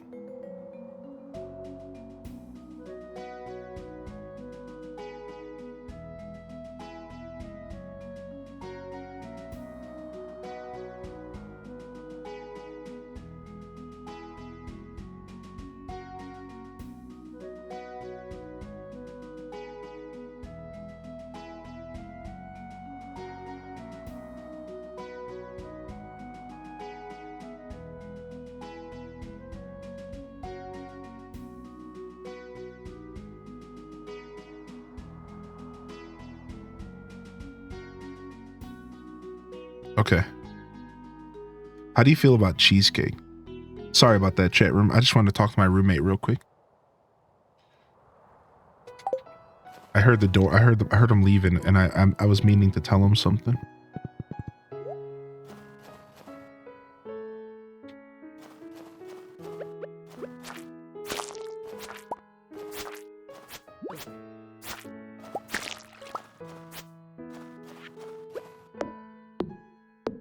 I love cheesecake. Who doesn't love cheesecake? I mean, I'm sure there's someone out there who doesn't, but cheesecake.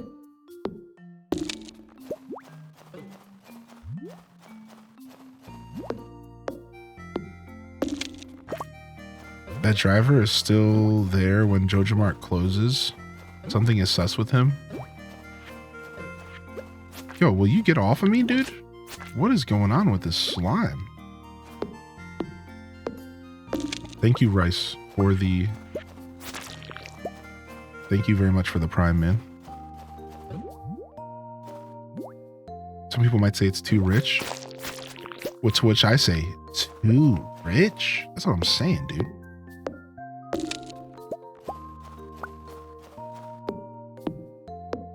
Cheesecake is thebomb.com.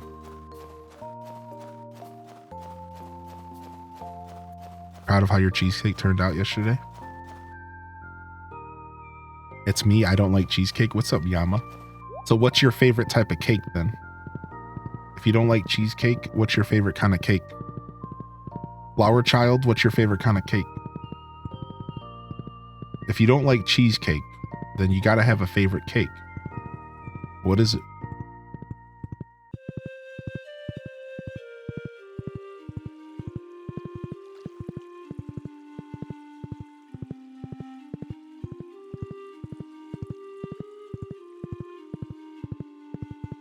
All right, no trees to cut here. In the winter, the trees don't grow as fast, I'm pretty sure. Okay. Tres Leches cake is my favorite. Isn't that like a traditional wedding cake? It's good. With like strawberry in it. Super tasty. I don't know how to pronounce it. Tres Leches. I don't know. Super tasty. Dude, love me some carrot cake. D's cake.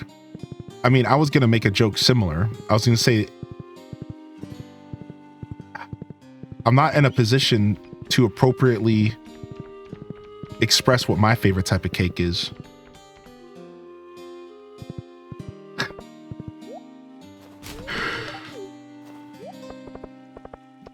It's been a hot minute since I had cheesecake. Have you caught the winter legendary fish? Heck yeah, we have. Nice. Yeah, no worries. You're always welcome to ask. Yeah, no worries. It's a Hispanic cake made with lots of milk and it's super moist. I know I've had it before. The Tres Leches cake, I know I've had it. I catered a wedding that served it. For some reason, I thought it was like a traditional wedding thing, but I guess I'm wrong.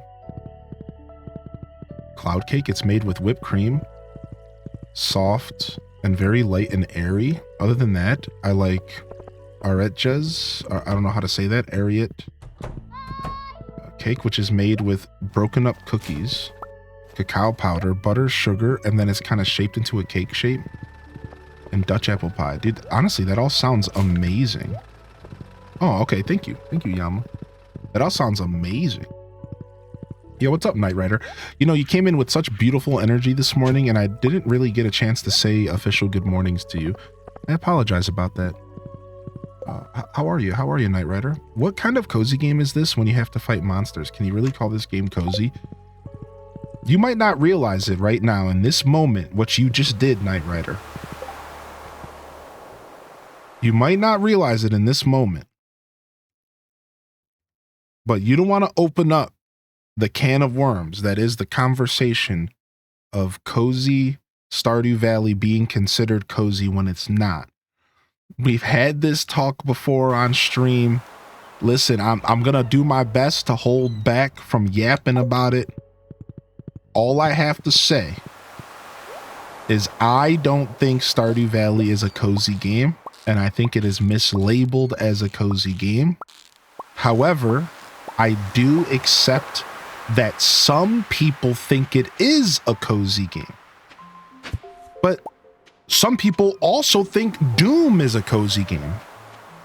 And some people also think Halo's a cozy game. And Call of Duty. So yeah, sure. If your personal opinion is that Stardew Valley is cozy, good for you. But objectively, Stardew is not a cozy game. Period.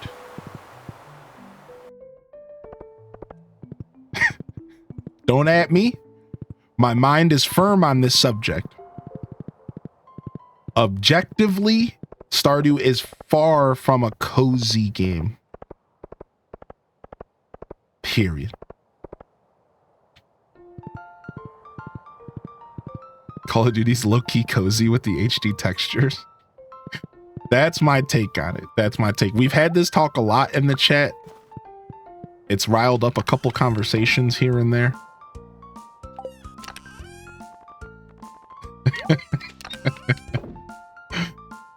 But that's my take on it. Crab cakes go in the house for making... Crabs go in the house for crab cakes.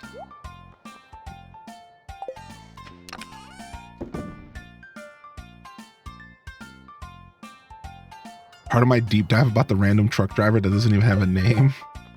I mean, you make a fair point though. Why is that dude still there? I'm doing well today, thank you.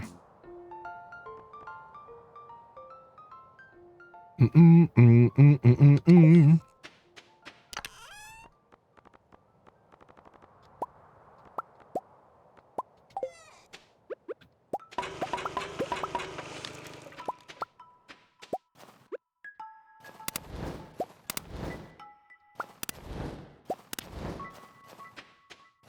will really bake your cozy noodle is if you ever do start Satisfactory. My cozy noodle will be baked.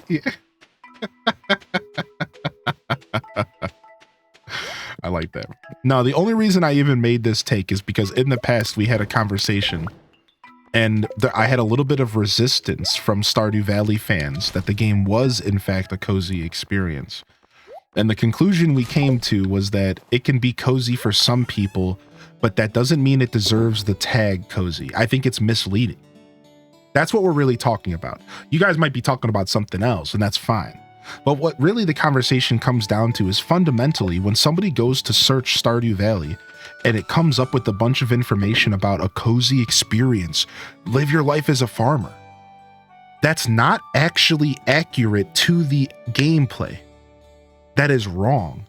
And I think that's what it comes down to. It is misleading to tell someone that Stardew is a cozy game when this game is one of the most anxiety-inducing games out there due to the clock. Your average person doesn't even like playing Stardew because of the clock. The amount of people I've met in the community who are like, I can't stand Stardew because I don't know what I'm doing. There's no guidance in the game. The game doesn't hold your hand even a little bit. You have to figure everything out yourself or use outside sources to figure it out. And there's a clock. I disagree with that, Young Kazi, and that's a very rude thing to say because anybody gets stressed out when there's a timer ticking away. So Young Kazi, you're telling me that you don't get stressed out when you're about to drown in Sonic the Hedgehog?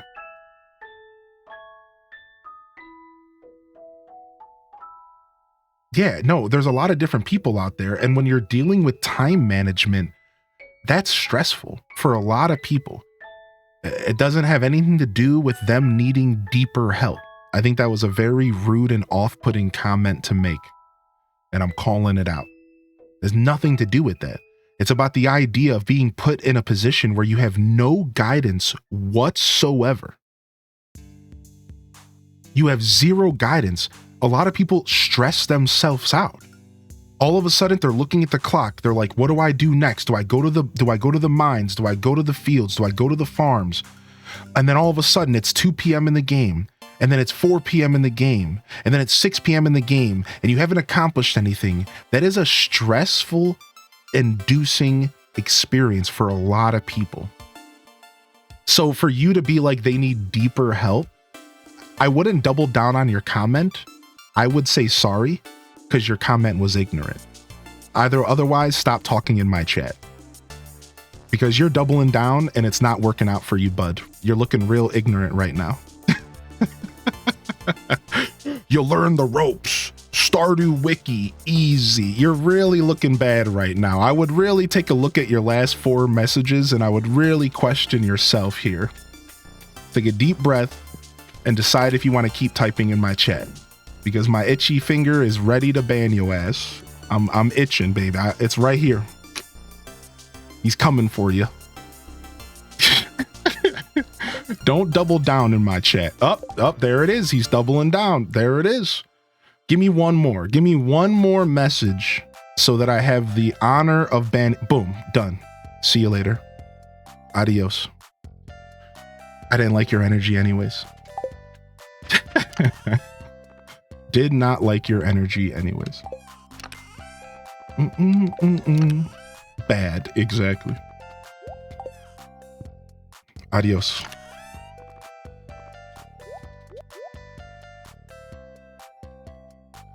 Not only the time, but also the days of the market people are in the shop. There's a lot of reasons to be stressed out when you're playing a video game, and to sit there and make such a blanket ignorant term Not only was that sentence so ignorant for multiple levels, let's go back and dissect it for a second. People who think Stardew Valley, people who get stressed out by playing Stardew need deeper help. So at that point, you're downplaying mental health and how it's a real thing that people do need sometimes. At that point, you're using a blanket term to express how people feel when playing a game. Dude, some people get stressed out from playing Mario 3 on the Nintendo. Some people get stressed out from loading up Animal Crossing. Like, how dare you say how some people should feel versus others? Like, how dare you just put a blanket term like that and then to defend it so rigorously as if you're not being ignorant in the moment? I think that was ban worthy. So can I get an HDes bad in the chat if it was ban worthy, or can I get an let me do the other way around. Can I get an HDes good in the chat if that ban was worthy, or can I get an HDes bad in the chat if it wasn't? What do you guys think? Yeah, was it a good ban or a bad ban? Which one? That's how I'm gonna use this new emote. That's how I'm gonna use this new emote. We're gonna judge bans. All right, sounds good. I thought we were doing all right here. That person had weird vibes since they came in. One of my moderators actually blocked that person because they had weird vibes.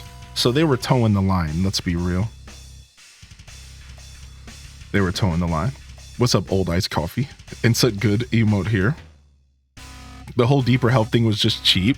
Yeah, some people a lot of people come from different walks of life, and we try to be open and accepting of every walk of life.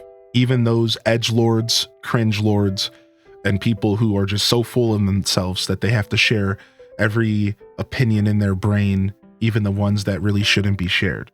We try to create a space where that's like chill, but sometimes it just doesn't work, and it's sad because I'd prefer for everyone to be able to watch me here. But like, it just, it's like, what are you going to do? Like, sometimes it just doesn't work out that way. Yo, thank you, Rachie, for the gifted sub, dude. I appreciate you. We try, though. We try. We do our best. But I did get a question in there. How do I get such a large chest? Magnificent Mama, are you still out there? You get it from buying it at Robin's shop.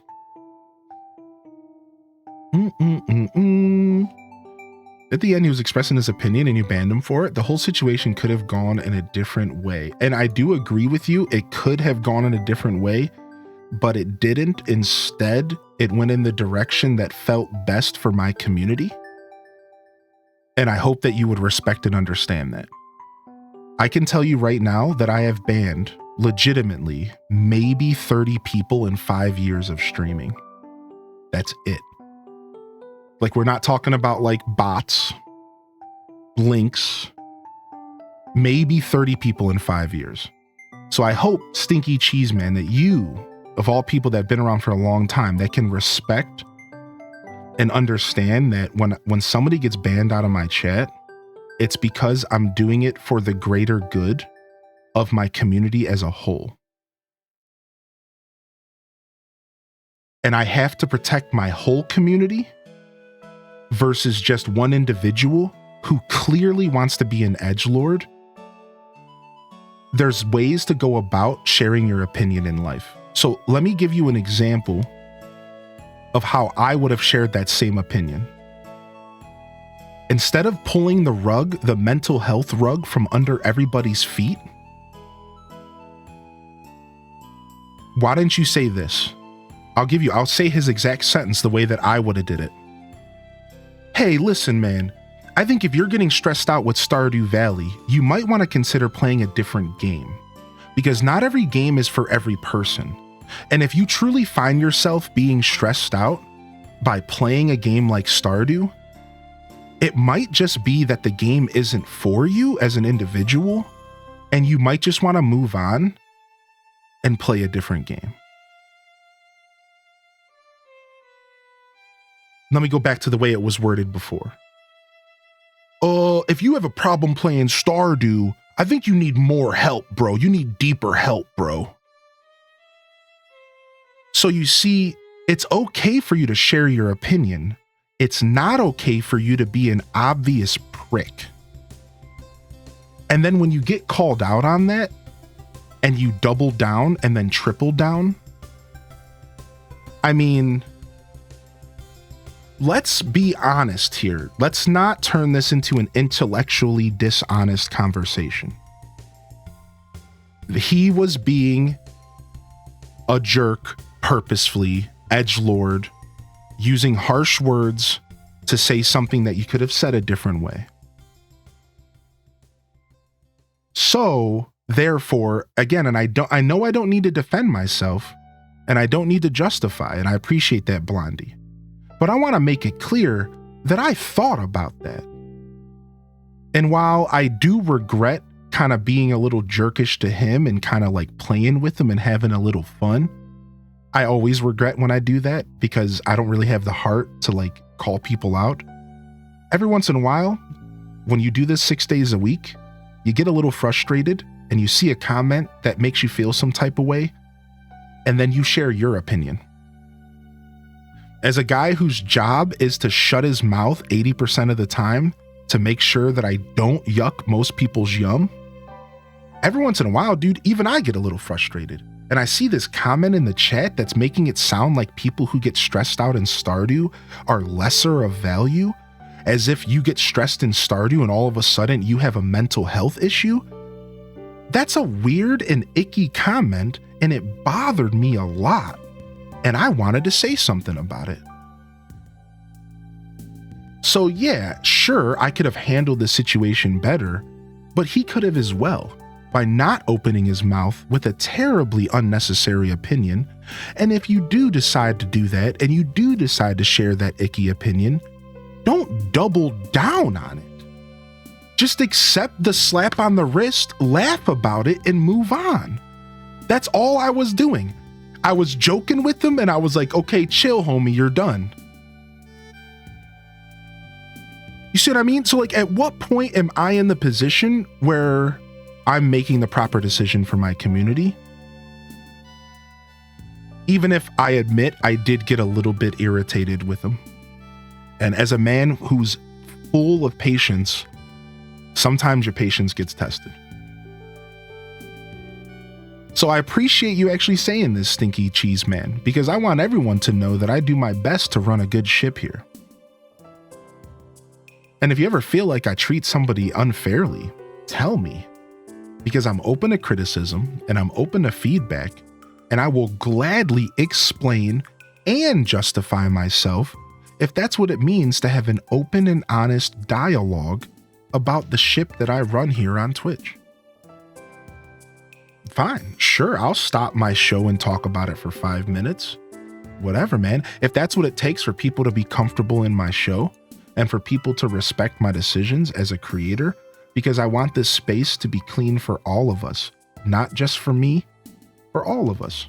I try to have an environment where people can be themselves and share opinions openly, and I want to continue to uphold that environment. And if I'm doing something wrong that makes it seem like I'm not doing that, I would like to be the first person to know. Tell me, baby. Tell me, and I will gladly make adjustments accordingly to make sure that we continue to rock this ship the way that we choose to. Right? So yeah, thank you, Sneaking Cheese Man, for saying something. And I'm glad that you did. And hopefully you see things a little bit more clearly in my side of the fence. And you understand why I made that decision. And again, I'll say it 1,000 times if I need to. I know that playing with your food isn't really the most fun thing. There's a power dynamic between streamers and viewers. And it's really easy for the streamer to abuse that power, to make people feel small and to make people feel bad. And I've learned that the hard way over these years, that even just reading somebody's message and questioning it is enough to make it feel like you are being stared at by 300 people. I've learned that. Like, I've learned that if I were to take somebody's message out of the chat right now, Bliss, and be like, Bliss, why did you decide to use HDes love right now? Couldn't you have used a different emote? Now, all of a sudden, all the eyes are on Bliss. That's an uncomfortable feeling. And that's not cool. I've learned, like, as a creator, I need to be careful about when I play with my food. I need to be careful when I call somebody's message out and engage, because the last thing I want to do is to make you feel out of your skin. Like, that's not fun. And like I said, I do regret that sometimes. You know, sometimes I get a little frustrated. It happens. I'm not made of stone. I'm a human being, right? And also, I'm a bit of a troll, and I like to have fun sometimes. And like, you know, sometimes that is what it is, right? But at the end of the day, I still go back to my original mission statement when I started streaming, is my goal is to make your day better than when you found it. Sadly, that interaction was a failure in my mind, because that dude's day definitely is not better. Now, I don't always have power over these types of situations, and maybe his day would have been better if he wasn't putting out energy that was a little bit obtuse. So that's partially on him, if you ask me. But I always strive to make your day better than when you found my stream, whether it's your first time tuning in or you're 100. Like, that's always my goal. And I think about that even with the trolls, man. Even the trolls, I'm not trying to make their day worse. Clearly, if you're trolling in Twitch chats, you could be having a hard day yourself. You know, you learn that in life. Like, did anybody have like a family member teach them that growing up, where like the idea, like, if somebody's putting out bad energy or negative energy or icky energy, they could very well be dealing with that in their personal life. So you just have to kind of like assume that and just like try to fight, don't fight fire with fire kind of vibes. Like, instead try to like show compassion. So it's like, I try to channel that energy as a creator. I try to be compassionate and like, you know, not mess around, not have too much fun. You know, we call it playing with our food here. Like, I try not to do that too much with trolls, because I assume that person's probably, you know, either just a troll or maybe they're going through a hard time, right? Like, I don't know. Yeah, appreciate you, Inked Flame. Thank you. Yeah, thank you, dude. So yeah, you know, like, that's just kind of my philosophy on it, and that's my mindset, man. So either way, bye-bye, nerd. And that's all I gotta say about that. Baby's gotta do what a baby's gotta do. That's it. That's right, Tommy Pickles. Tell him.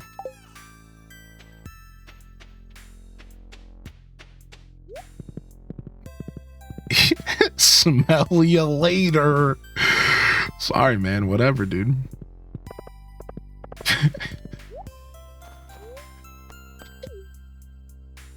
My mom always talked about how kids were bullies, or probably ones being bullied at home. Yeah, you know, I think there's a lot of that. I don't think that necessarily applies to the situation that just happened, but like, that's just like in general. Like, just in general, when somebody like makes a point to like do something that's just like obviously hurtful. And I'm sure we've all seen this around Twitch at some point, especially if you're a creator. It's like, yeah, that person probably just needs some extra love, you know, whatever.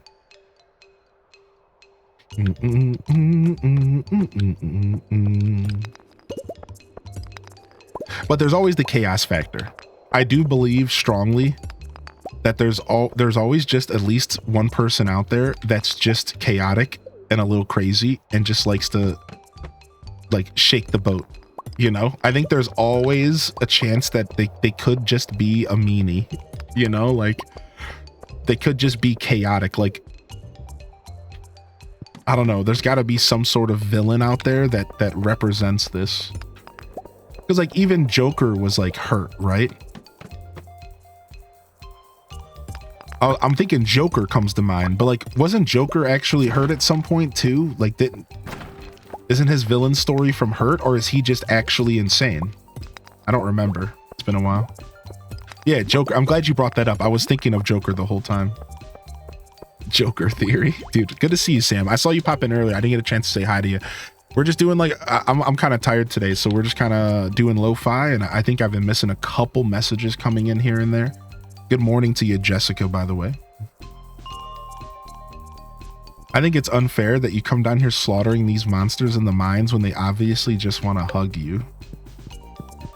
Didn't Joker's dad say put a smile on your face or something? Yeah, I don't remember what Joker's story was. But if not Joker, I'm sure there's a villain story out there that is just pure chaos. That's just like, this person's bad because they just like to be bad. I'm the Joker. He was trying to be a stand-up comic and was forced to do crime to make money for his pregnant wife. Dude, sheesh. Man, why's old comic books have the best stories? Like Mr. Freeze is trying to keep his wife alive or something, right? Mr. Freeze is just like trying to keep his wife alive, but she's like frozen in a tube or something. Yeah, old comic Joker was crazy. Dude, it's nuts, man. Comics go hard, dude.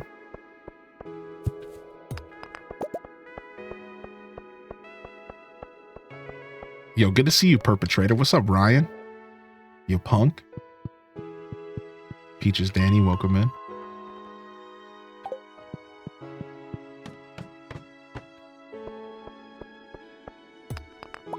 I will say, as like a conclusion to the whole commentary for the past couple minutes, it's sad to say this, but so very often as a creator, you kind of get a vibe from somebody.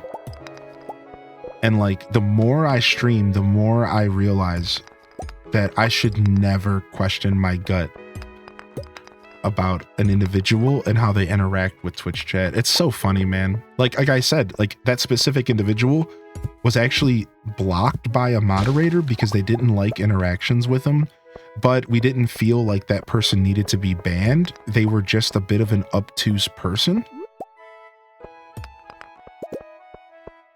So we were like, whatever, let's just let them be. And the moderator was like, I'll just handle myself. I'm fine. And then that ended up having like, I don't know. I just feel like I always know in my gut right away. And sometimes I'm like, nah, it'll be fine. And dude, it's never not, I always know, man. You have you develop like an instinct about this kind of stuff over time. You can just tell. You're like, okay. You kind of keep your eye out. You're like, okay, where is this coming? Like, where's this going, right? It's just super funny. What's up, Spankum Nasty? You didn't miss much. A classic Hylian Descent soapbox. Hylian spanked someone nasty. I mean,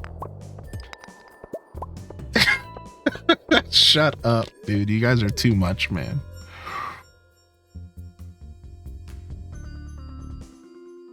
Fat cat plush, dude. Yeah, I don't know. It's pretty funny, man. Good times, chat room. Good times, good times.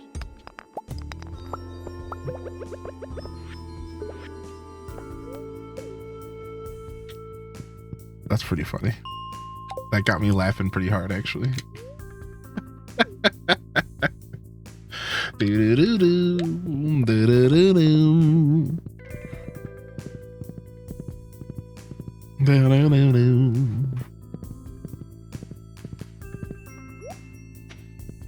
I keep forgetting I don't live in the shed. I keep wanting to go to my house where the shed is, but my house isn't there anymore. I should just put a bed in the shed. Do I have a backup bed anywhere? Don't they give us a backup bed? Hold on. What would I have done with that backup bed if I still have it? I might have just thrown it away.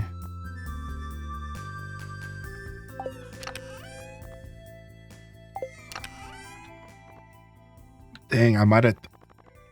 Yeah, you could sleep. You can get beds from the tickets. You can sleep in any farm building now. You can put a bed in any farm building. You can sleep in like chicken coops, barns, sheds. That was actually a part of the most. What? Who's calling me this late? What the heck? It's a pre-recorded message in a foreign language you can't understand. Rip. Ripperoonie. Dude, I know, I thought it was gonna be the Maple Bear for a second, but I haven't actually met the Maple Bear in this playthrough yet. Linus, about your extended horse insurance.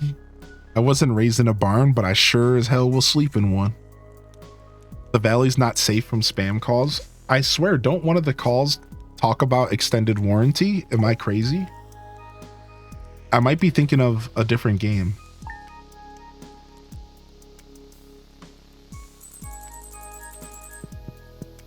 Yeah, I might be thinking of a different game.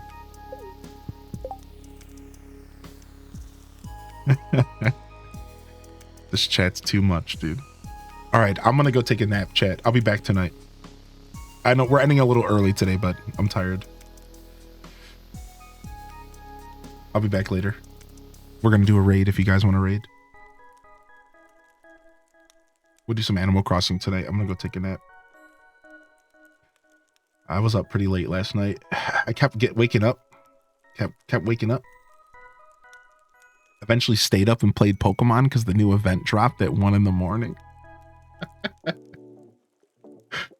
You know, the life of the TCG Pocket fam. It was pretty sick.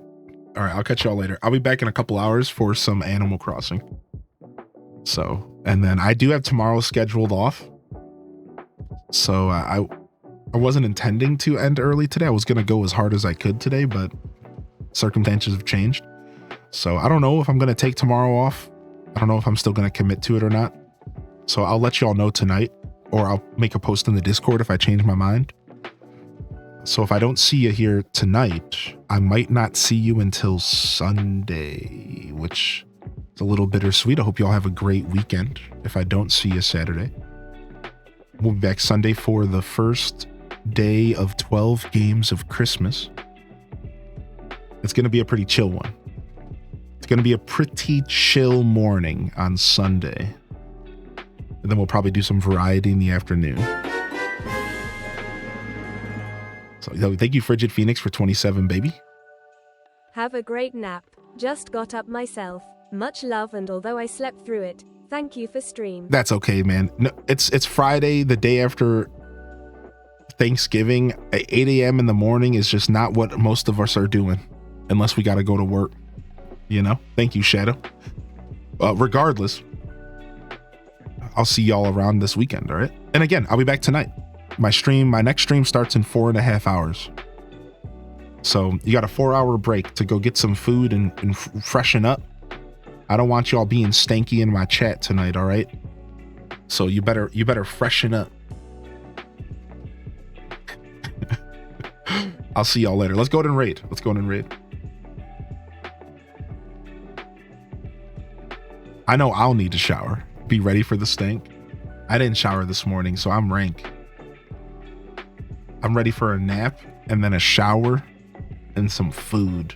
I haven't eaten.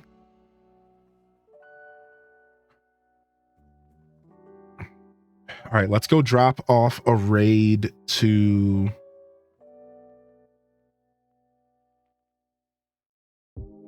another member of the Twitch space. And today we're going to go and raid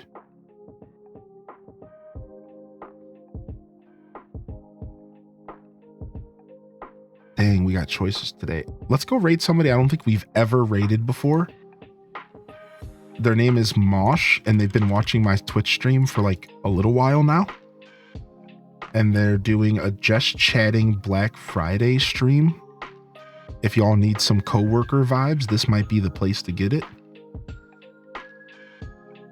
I don't know what's going on this stream, but we're about to raid them. All right. Thank you, everyone. This is Highly in Descent signing off from another wonderful Hyrule Gaming Group production. If I don't see y'all here tonight or tomorrow, I'll see you here when I see you. Don't forget to game on. And of course, as always, peace. Wrap it up. And on to the next episode. Peace.